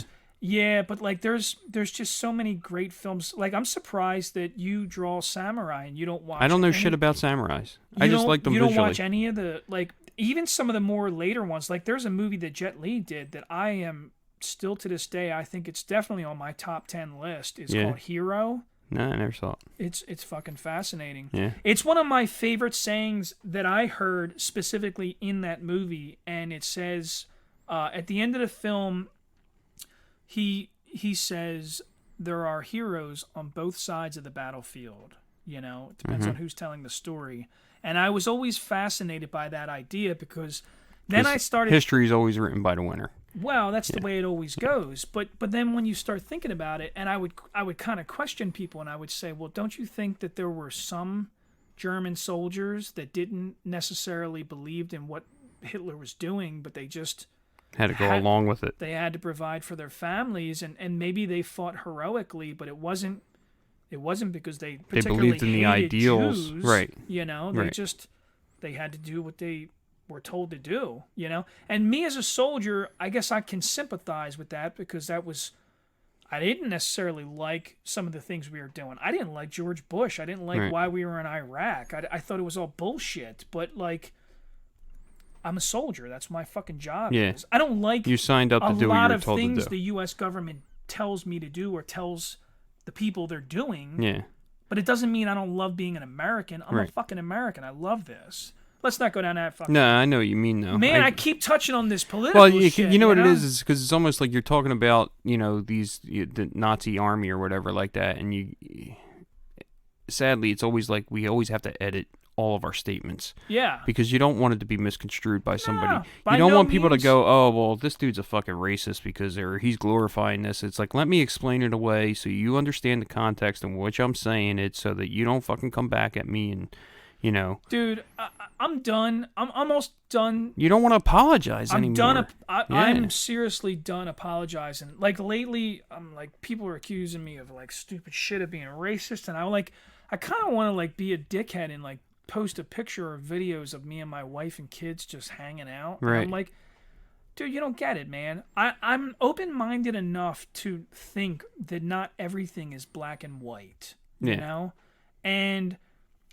Which is funny because that comes back to an earlier episode when we were listening to Kanye spout his racist bullshit about Right. Jewish people. That was malicious. Dude, at first I thought, is this one of these things where he's trying to like say that maybe like the yin and yang of life, maybe there is some good things about Hitler that will never be understood. Is that what Kanye's trying to say right now? And then the fucking video keeps going, and I'm like, nope, that's not what Kanye's trying to say. Kanye is clearly hating on Jews right now. Right. Okay, I'm going to shut the fuck up. I am not going to, Yeah, you want to find a way to sympathize with somebody before you want to fucking tell everybody. I do. I do. I don't do too. think the general public wants that, though. I always want to give people the benefit of the doubt. I always think that, most people have some kind of inherent goodness in them that... Because you know why? Because I have it. Well, yes. Yeah. But because there's only a few of us that want the hero to win. Right. You and I want the hero to win. I love and I believe in happy endings. I married my wife and I had my children because life was hard, and I believe that I'm living my happy ending. Right. That's what I believe. I don't want to believe that the villain wins, because if the villain wins, something bad is going to happen. And I'm afraid of that. Like, to take this a little deep, that's the way I live my life. You and I have discussed this. I'm afraid that something bad's going to happen. You will make me become the villain if that happens. Right. Believe me, I have seriously thought about how bad, how violent I could be. Mm-hmm. I could be extremely violent. I am very capable of being Ted Kaczynski. Do I want to be that? No. Right. I want to be the Partridge Family. I want to be the Bradys. I want that. I just want to be a good guy. Yeah. At the end of the day, I want to be a good guy. Yeah. Yeah. I don't want to become the Joker. I watched the Joker. That was a good movie. I loved the Joker. That was, of all the shit that DC's put out a lot of fucking shit. Not that I didn't want to really make this about comic book movies, but that's kind of like what we, But that's what is current. The last 10 years, that is what Yeah. Hollywood is. That's the only good thing coming out of Hollywood. They took Stan Lee. They fucking raped him. I know, it's terrible.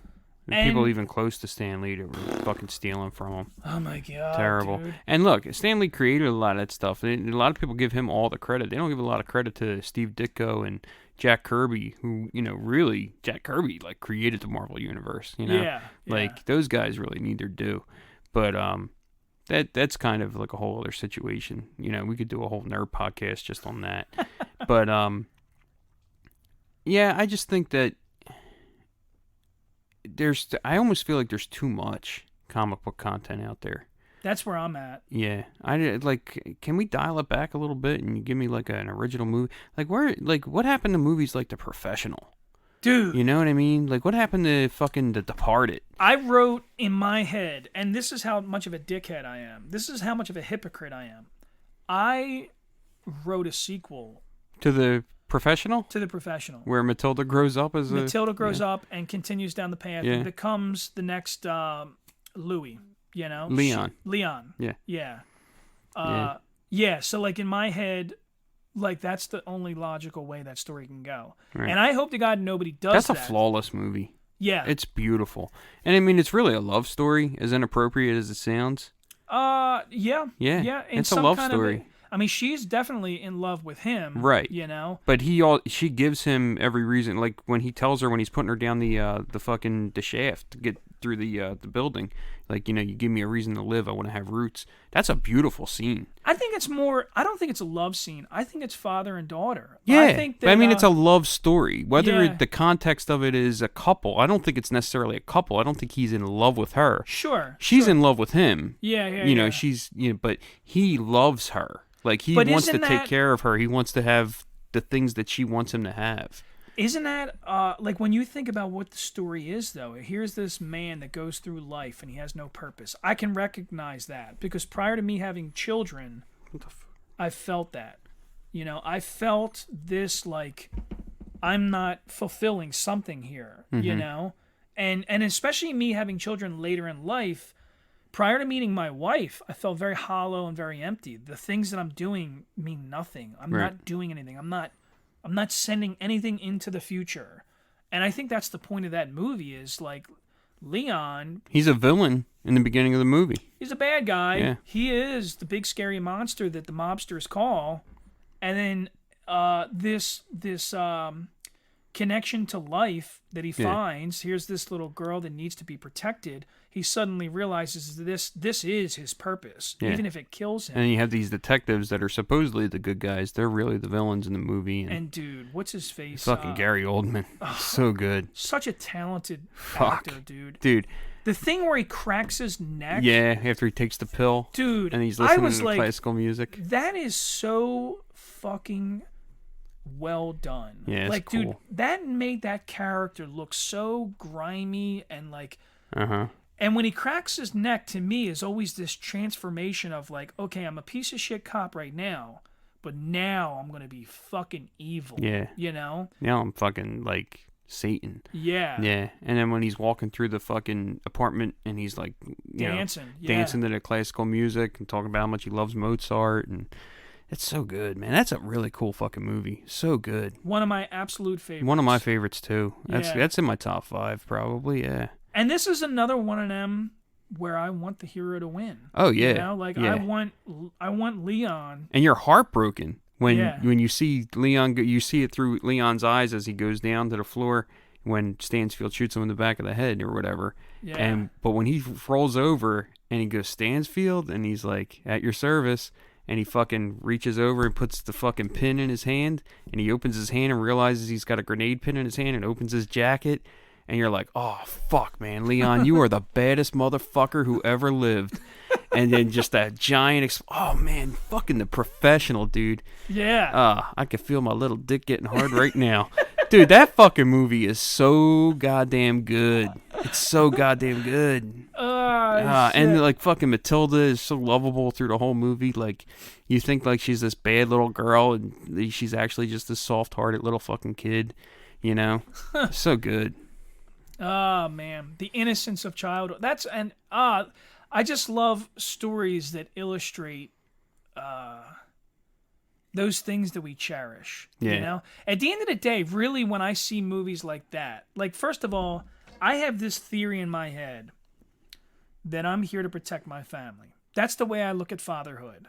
I am the wolf. I'm the fucking wolf. My kids, when we go to bed, they howl like wolves because that's what we do in my family. We literally, oh, and they all do it back to me, and everybody knows that Dad's the big wolf. Yeah. Yes, like, it's a real thing that we do.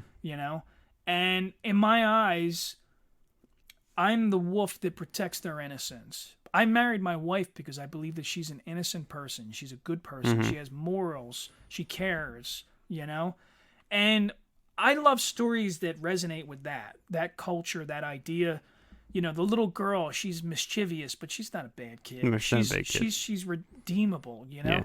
Even some of the harder movies to stomach, I love that they can pull that out of you. When you watch American History X, which to me, this isn't an iconic movie to watch racist people hurt black people. No. To me, this is this transformation of, like, you had this very bad resentment, and you had to learn that it's bullshit. Yeah, Ed Norton realizes pretty quickly that it's bullshit. And then he's trying to get his brother to fucking... I love when he calls that fucking guy a chicken hawk.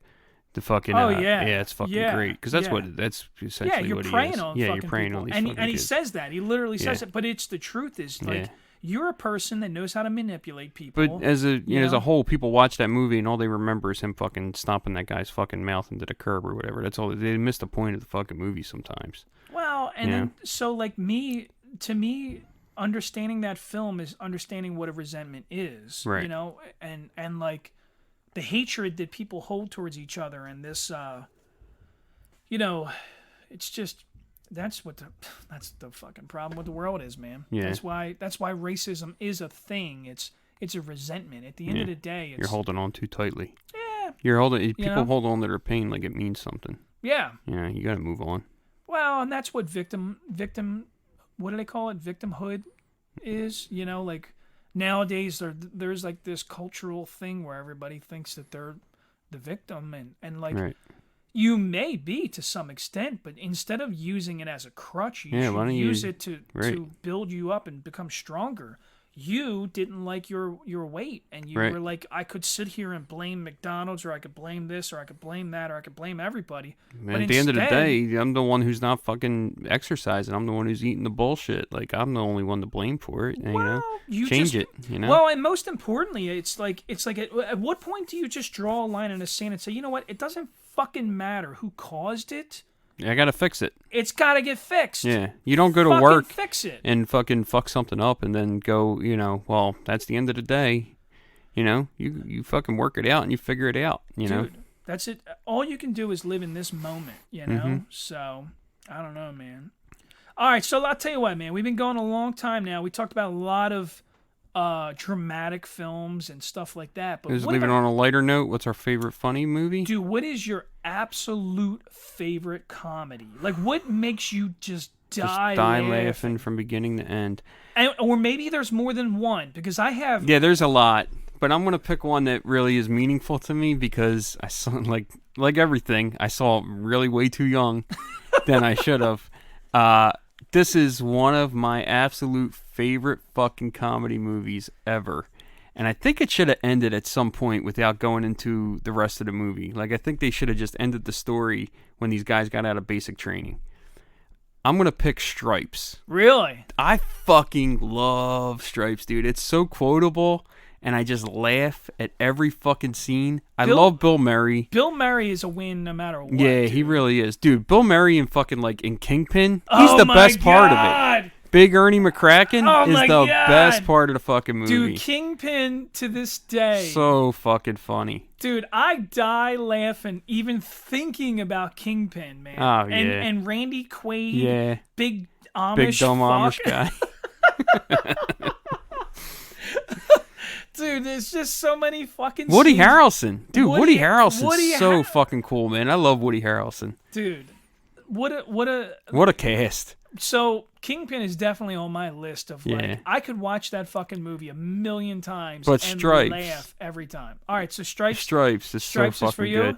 Yeah, I mean, it's got so much of stupid humor in it, and it's got witty creative humor, but it's also got the naked girls and stuff like that, and you got John Candy in there and fucking Harold Ramis, and I think Judd Reinhold's in it when he's really young.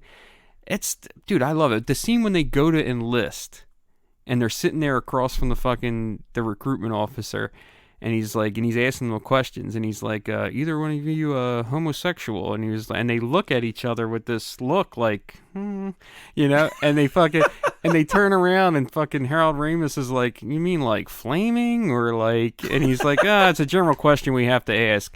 And then he goes, no, we're not homosexual, but we are willing to learn.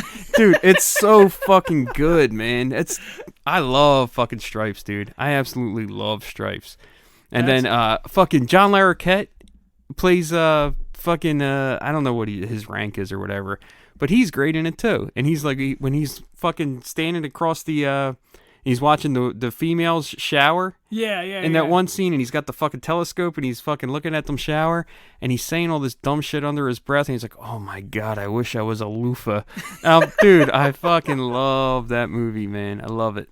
I think Spaceballs is up there on my list. Spaceballs is but you know what's funny to me is the problem is that a lot of stuff that I grew up on thinking was hilarious, They couldn't do it now. you can't do it now. Yeah, you can't do it now. Like Blazing Saddles would never fucking get out there Blazing now. Saddles. Like there's just, dude, but I'll tell you this. So listen, I wanted to tell you about this. So I was watching, or I was listening to this other podcast, John Bernthal's Real Ones, and he interviews Shia LaBeouf.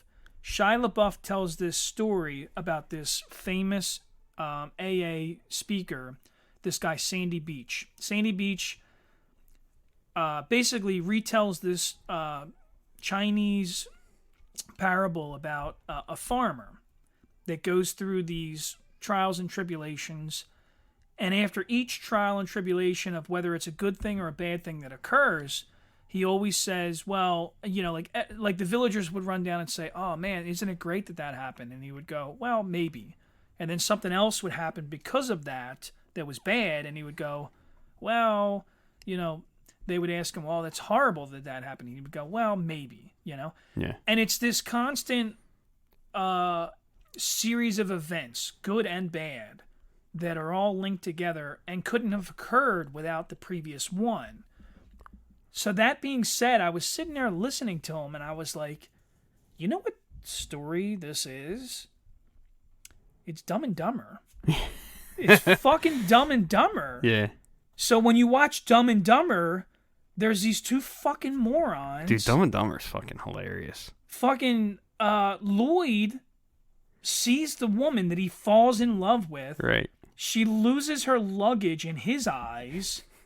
He goes to receive the luggage and give it back to her, but can't get her. Right. So then he goes home and decides, I got to go on this adventure and go find this woman. Samsonite. Dude, there's so many iconic. That's so stupid. Dumb and Dumber to me is you know what's great about it is it's also so non-offensive. It's one of them movies that it's I really clean. It's a clean kind of funny. Dude, when the fucking cop is yelling at him and he tells him pull over, and no, it's a car to give him, but thanks for asking.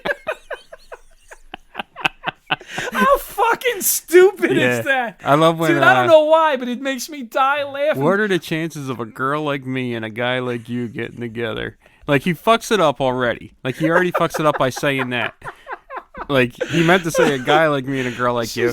And she's like, 1 in a million. And he's like, so I have a chance. So many fucking one-liners. Yep. Dude, he hands him like $100 and he's like, all right, just go get the bare essentials.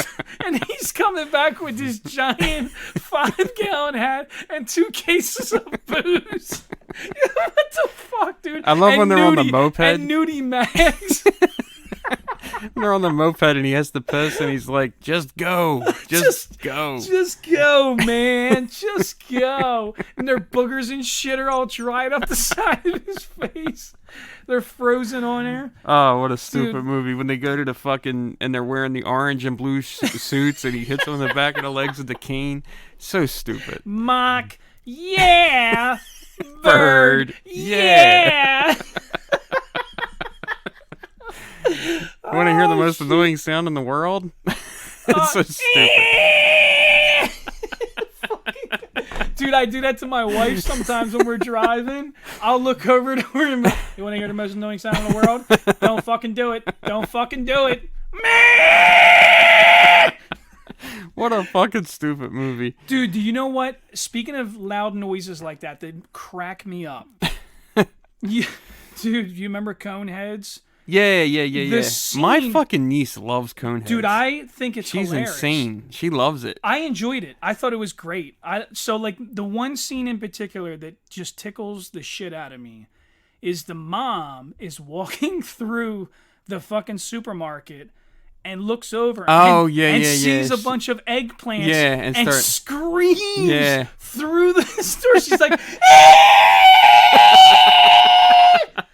and it's even funnier is because if you listen closely, you can hear it echo. Right. Dude, And then she does this like chuckle. She's like, and when she realizes it's not dead babies. What a fucking crazy movie. Holy shit, man. My niece she didn't discover that. My niece is like fucking in her 20s or whatever. Really? So she didn't know anything about like the Saturday Night Live shit or whatever. Oh, she dude. just happened to fucking be like, what the fuck is Coneheads? You know, like it's so foreign to her. Yeah. And she loves it. Dude. She like is obsessed with it. She loves it. I love old comedy. I'll tell you one of my absolute top favorite comedies, and it's all the way back from probably before I was alive, but I saw it when I was very young. The Jerk. The Jerk is the best. Dude. It's the best. He's fucking running around, and he's like, the paint cans are exploding! The paint cans are exploding! And there's a sniper trying to shoot at him. Yeah. I like the advice. He grew up with an all-black With the all-black family, yeah. And as he's walking out the door, the dad says to him, now, son, you listen closely. You watch out for fucking Whitey, because he'll try to get your ass every time. Iron Balls McGinty. He's writing the checks out. Holy shit, I don't man. need anything except for this and this. Dude, so good. Fucking great, man. Yeah, that's a shame because like some of those guys like Steve Martin's great, but like a dude like Chevy Chase who made some funny shit, he kind of gets a rap for being a dickhead. I love him. Yeah, I like a lot of. I love Fletch. Yeah? Fletch was a good one. Yeah, I like him. What was Fletch? Fletch, it's ridiculous, dude. Go back and watch Fletch. You would like it. Really? Yeah, you would watch it. Definitely. I mean, you can never go wrong with Christmas Vacation. Oh, Christmas Vacation's fucking hilarious. The reason Randy Quaid. Dude, the reason Again. I started cursing the way I do is because of his tirade. monologue. His monologue, Yeah. cursing his boss out. Yeah. I was like, I had never laughed so hard in my life. I literally, as a little kid, decided that fucking moment, I'm going to curse like that guy. I'm going to say the most ridiculous shit. That is when it all began. I love when Randy Quaid, when he goes through that tirade and he's like, I want his fucking ass here in my... And Randy Quaid's like, I got you. He fucking goes and gets him. And he's kicking the guy. He's kicking Brian Doyle Murray in the ass on the way into the fucking thing. Dude, that's so good. One of my favorite fucking quotes from that movie is Randy Quaid when they're out in the store, they're shopping, and he's basically telling them, I don't have any money to buy anything for Christmas. And fucking Chevy Chase is like, are you asking me to help you get gifts for everybody for Christmas? And he's like, you would do that, Clark? And fucking when they're done having the conversation, Randy Quaid says to Chevy Chase, he goes, if you don't mind, Clark, I'd like to get you something real nice. Dude, I'm gonna have to go back and pay attention to that. There's so many like little things that are ridiculous. I think the little things are the funniest things in the world to me. I love when you can watch something and not remember what you laughed at. Dude, I think it's the small details that always crack me up the most. Yeah. Like, all right, let me tell you my favorite South Park moment, and it is a little offensive. Yeah. I'm going to tell a disclaimer right now. I'm just repeating what I saw on the television, and then I'd like to explain why I think it's so fucking funny. Right. Is they're returning this videotape to the tape place, to Blockbuster or whatever, and they're doing this little excursion. They're pretending like they're the Fellowship from Lord of the Rings. And Cartman and the boys are walking down the streets. And they look up and they see other kids playing on a front lawn. And Cartman, in his typical asshole way, turns and goes, "Hey, what are you guys playing?" And then the other little kids are playing Harry Potter because these movies came out about the same time. And in typical Cartman fashion, which in my mind is all American children at that moment. Yeah. All kids acted like this. Cartman goes, "Huh, fags," and fucking walks away. Well, was like what he wasn't doing the same thing that they were doing so anyway. To me, I laugh my nuts off Yeah. because little kids and even adults are like that. Oh, dude. yeah. And it's not the word that makes it funny. It's the fact that you're not doing what I'm doing, so you're clearly a piece of shit. When we're actually doing the same know? exact fucking thing. Yeah, you're pretending to play your game. I'm pretending to play my game. but you're not doing the same You're one not as as me. cool as me because You you're know? not doing the one I'm doing. It's like football. Like the Eagles fans hate Dallas fans and vice versa. You're all watching football. What the fuck I are don't you talking about? listen. I'm You not know? a football guy. Yeah. I'll never understand people that have a favorite team in another city. If you live in Philadelphia, Yeah. your fucking favorite team better be the Eagles. If you're watching football, and listen, I don't give a fuck. Sure. I don't give a shit about Well, football. But my thought process here is none of the guys that are on the Eagles are from Philadelphia. yeah. You're basically just rooting for the guys that are wearing your clothes. So that's the funny thing is I ask Eagles fans just for shits and giggles sometimes. So if that player, your favorite guy, is that your favorite guy right there? Yeah, he's the shit. This guy's the Right. best. What if he becomes a Cowboy? What if he? Do you hate him what now? If he went to the Giants? Would you like him then? Right. Oh no, he's a piece of shit then. Yeah. And you're like, well, Very few players you know. still draw the ire yeah. of like when I was a Flyer, I was like really into the Flyers. If Sidney Crosby ever became a Flyer, I'd be like, I don't want that fucking guy on my team. I don't care how great he is. I can't stand him. I don't want him here. Yeah. So he's always going to be a fucking piece of. But like that's the thing. Like how many years did we hate like Jaromir Jagr, and then he became a Flyer and we all fucking loved him. Like it's so you're rooting for the guys that are wearing your clothes. Yeah. End of this. Yeah. So if you're sitting there talking shit, I don't understand guys that live in this area that are Dallas fans. So that's why that joke was so fucking funny to me is because, dude, we all judge so harshly, Yeah. So We're doing anyway, the same shit. hopefully I don't get canceled because Yeah, I 'cause you said repeated the what I F word. saw on South Right, Park. yeah. But hey man, it was fucking funny and I still love it to this day. What else? All right, so what else is on the list? I love Dumb and Dumber. That's definitely probably on top That's of the top. list. Yeah. Probably top I of think the some list. of them these are like some of them are kind of generational. Like I think you might be a couple years younger than me, so your choices are a little bit different than mine. Yeah, you but know? I'm pretty eclectic. Yeah, you so am know? I. So like 80s, like I loved Beverly Hills Cop. Yeah. I mean, I loved, and then like comedy wise, I like Ferris Bueller's Day Off. Like I know it's not necessarily a funny movie. I think it's a fun movie. It's a I think, fun movie, but it has some funny lines in it. Um, The fucking lady that plays the secretary for the principal, she's hilarious. yeah. Like, yeah, and there's yeah. little lines that she But that's says. because she has that perfect little like. Yeah, like a fucking dunce. Oh, Ferris. Yeah. You didn't come to school today.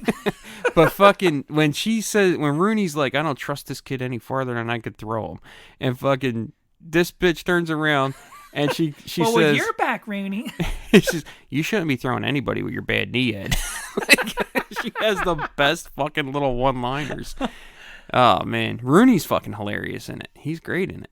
It's a Yeah. good movie. Yeah, Cameron's yeah. great in it. Cameron's a pretty funny character. I feel like this is I feel like it's cheating though saying that movie because that's like a go-to. Yeah, it is a go-to. I But I think- loved it. I I saw that think when I was like everybody- 5 or 6 years old, and I fucking loved it. Me and my buddy Michael used to laugh our asses off at that too. So you know what's funny is we were talking about sports, and I'll admit this: I don't watch any sports. None? You None. know, no. Yes, I was a big hockey guy for a little while. Yeah, I don't really pay attention to any of them. Like those players you just named. You don't know who they are. I have no clue. Yeah. No fucking clue. People, like I said earlier, like people ask me, like, what are you doing for the Eagles games? I tell them I'm watching No Country for Old Men or something. Yeah, you yeah, know, yeah. like I tell them like I'm watching a movie. But you know what's funny is I do enjoy football and sports movies. Oh yeah. So like recently, being that we're from Philadelphia, the movie that was done, Adam Sandler did an incredible film. Oh, Hustle. Hustle. Guy that I go to the gym with was in it.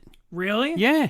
There's a scene where there's a really big tall kid and he's rolling a fucking tire Okay. in the basketball, and the guy's dribbling the ball through the tire. The guy rolling the tire goes to the gym with me. No shit. Yeah, super nice guy. One of Really? the nicest fucking guys you'll ever meet in your life. I'm gonna- Just a really good-hearted Who is guy. it? Terrence? No, his name's Ed. Oh, really? But he has a little like clothing brand that I'm gonna promote it for him. yeah. It's called War Hustle Collection, Okay. and he tells people to call him War. Really? He's like Thanos, man. He's fucking huge. Really? And he's the sweetest guy, like the nicest fucking dude on the planet, like a really good guy. And you found him at Well, Fort, I met him at Fort Delco. I Yeah, met him yeah. there, and we talk every once in a while. And he wants me to draw stuff for him and things like that. And he's a really good guy. Yeah. But he 'Cause- was in the movie. He 'cause does a little bit of acting. Terrence does acting too. Yeah. Terrence Yeah. likes to act too. Yeah. Yeah. He likes to act. He likes to do a little bit of the acting. Good people. Okay. Yeah, so sports movies, here's a comedy movie I love. The Other Guys. I love it. bro. It's my favorite. It's my favorite Will Ferrell movie, hands down. Really favorite? I mean, I listen. think so. That says a lot. Will Ferrell movies are in their own genre, in my He's opinion. so absurd. Comedy wise, I'll say this, dude. I'll say this. As an adult, very masculine kind of dude that I am, I love Elf. Do you? I never watched fucking Elf. Oh, dude. Is it really that good? Because it's Will Ferrell. Yeah. Dude, Will Ferrell could be fucking funny playing a Smurf. You know, Yeah. like I never saw don't know. Kicking and Screaming either.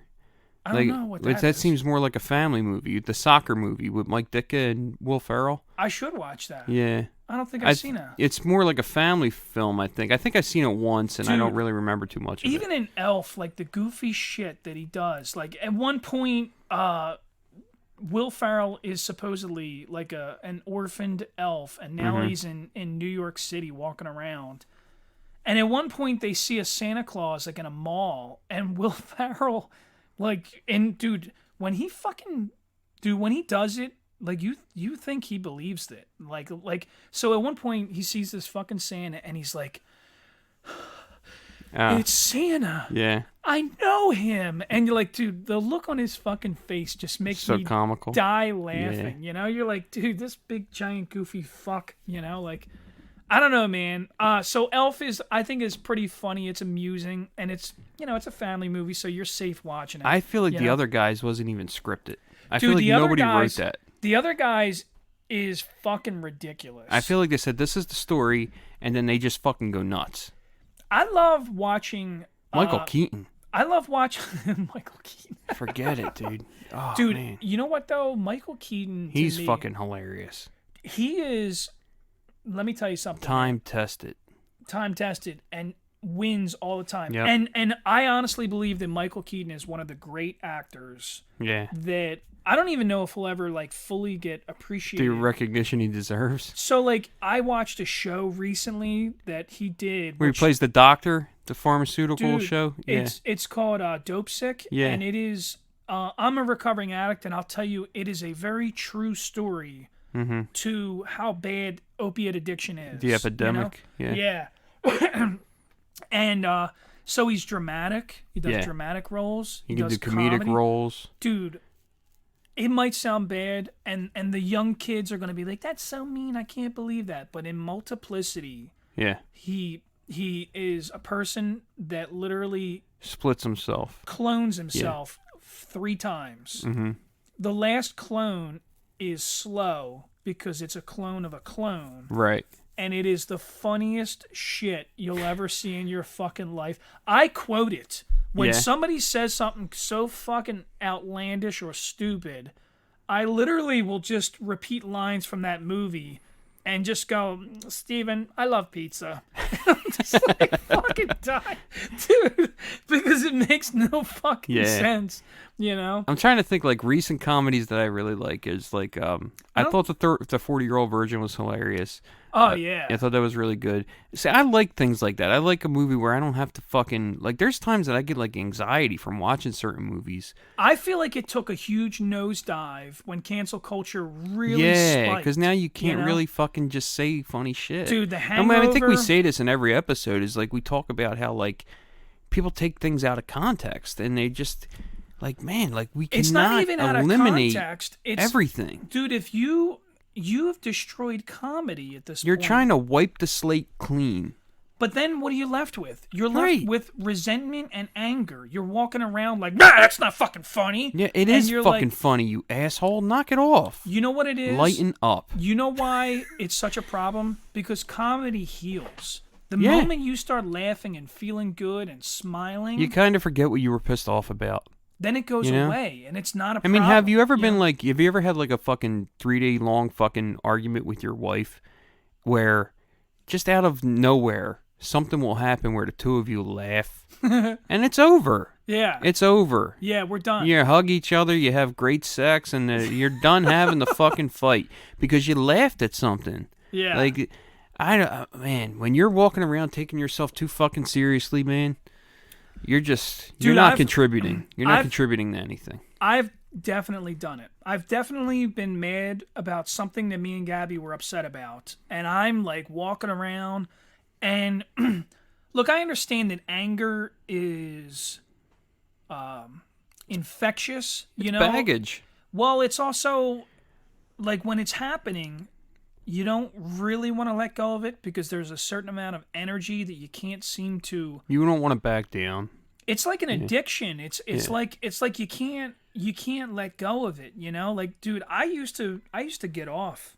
Like, not literally have I an know what you orgasm, mean. but like fighting people or like arguing with people. Like, I used to literally enjoy Kind of it. crave confrontation. Yeah, I Yeah. used to enjoy it. Sometimes I still do it. Sometimes it's still like this weird thing, but then it's like, you know, like at some point you get exhausted and you're Yeah, like, all right, it's dude, I'm tiring. fucking done. I don't want to sleep on the couch tonight. I want to go to fucking lay in my bed. And I'm going to admit it. I am a snuggler, dude. I know Yeah. I'm like this Mr. Tough guy. I'm like a blue collar guy. Fuck that, dude. I cuddle. I'm Right. a cuddler. I cuddle the shit out of my wife. And when we're arguing, I don't want to argue too long because I miss cuddling, you know? So the whole destruction of comedy, I mean, I hope it bounces back. I think that there are people that are still out there fighting the good fight, you know? And I think that at the end of the day, when you hold this great resentment towards a comedian for doing his job and trying to make you laugh, and even me, like that last incident where I made a joke and then like you literally deleted, You deleted a video yeah, that had and I a didn't even million say it. fucking You took views. it way out of context. You know, like why would you delete something like that? Because I said something that it's almost like, oh man, I don't fucking. all I can say is I'm not going to stop being me. No, And I'm not And you being shouldn't. me is not an angry person. If anybody that's listening that knows who I really am is I'm going to continue to tell jokes that push the limit a little bit Listen, only to make you laugh because we should all see how ridiculous we are. If I can laugh at me being a fucking white guy, you know, Yeah. that does blue collar shit and like if we can laugh about that, then Don we can Rickles laugh. died being that guy, Yeah, and you know. nobody goes back and says I don't like Don Rickles. Nobody Yeah. wants to cancel Don Rickles. Don Rickles would tell you outright, "Look, I make fun of everybody. Yeah. You have to laugh." That's the way it is. You know, and You I know? totally am on board with that. You know, the other day I was having a conversation with somebody and they were like, "Well, my problem with Twitter is because, you know, there's too much freedom of speech." I said, "There's no such thing as too much freedom of speech." Like, I've been working on this joke. And I'm like, dude, I think it's a winner. I think it's a fucking winner. yeah. But I think that it has to be very cleverly crafted the way it's written. And basically let's just spitball here. Let's just see. Somebody is listening to our show. We're gaining followers, we're gaining downloads. Yeah. So let's see what happens here. Let's see if we, you know, like if I fuck up right now and get us into a lot of trouble. But basically, it starts out like this. Lesbians are full of shit. Gay guys are way better. They're way more awesome. And then from there, I start explaining the differences and why I think that gay men are better than lesbians. And the premise is I'm going to start a divide between these two. Oh, yeah. And cause an argument between them two. But it's really just to make a joke and get people laughing. Right. And I'm not attacking either. No, I Gay don't care. men I don't or care if you're gay. I don't care. lesbians, Not you that, know? and you shouldn't even care that I care. You know what the problem is I think it's okay to celebrate or even joke about our differences. Right. I think, as always, it's context. Dude, if I'm It's always doing this context. specifically because I'm trying to illustrate that you're a bad person, that's not good. Right. That's not a good thing. Should be corrected. Right. But if I'm doing this so that we can all I'm not learn asking you and to appreciate tolerate each me other. being fucking mean-spirited. Right. I'm not asking anybody to tolerate something that's mean. Yeah. I'm saying realize that, like, context is king. If there's no malice in what I'm saying and my whole fucking intent is to put a smile on your face, give me a fucking break. You know? I'm trying to be your friend. Dude. You know what I mean?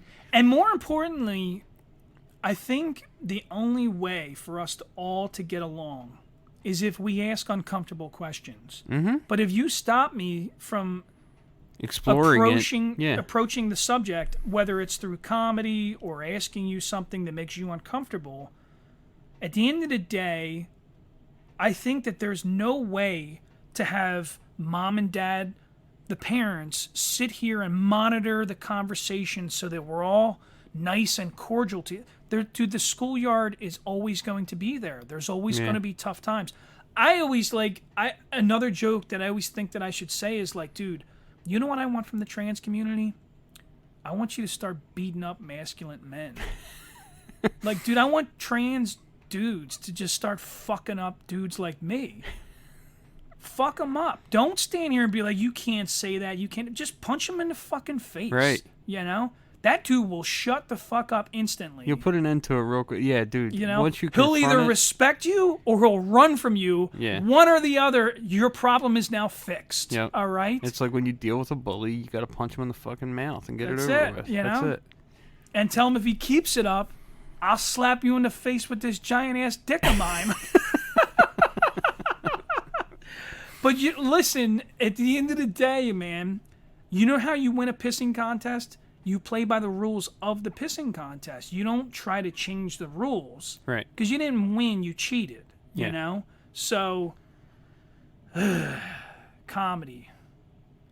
Dude, we went off. We were like, I came in here thinking I'm going to talk about every movie I fucking love. I think we did talk about a lot We of did. movies. We talked about a lot of it, but this was a real, like, social commentary. And that's what a lot of conversations break down into now. Yeah, but I You think know? we did everything. Like, I think we had deep conversations. Yeah. I think we, I'll tell you what. I think we should roll music and we can chat. Call it a day. Yeah. Yeah. All right, brother. All right. Till next time.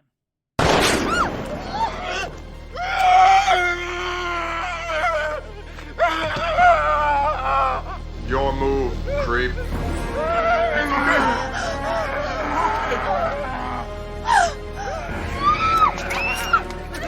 Please, no! Please, don't touch me!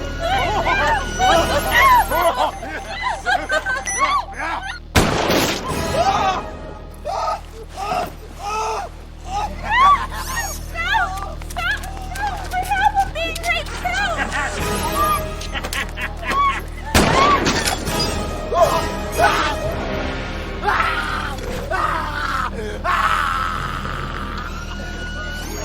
My mom will be raped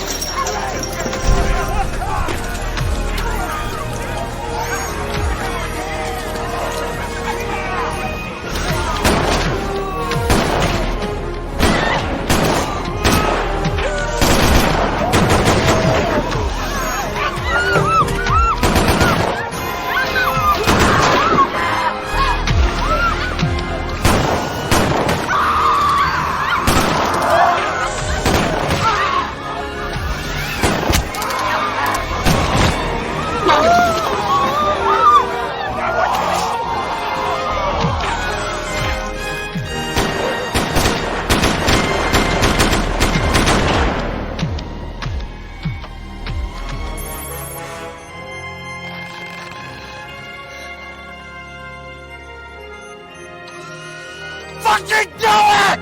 Do it!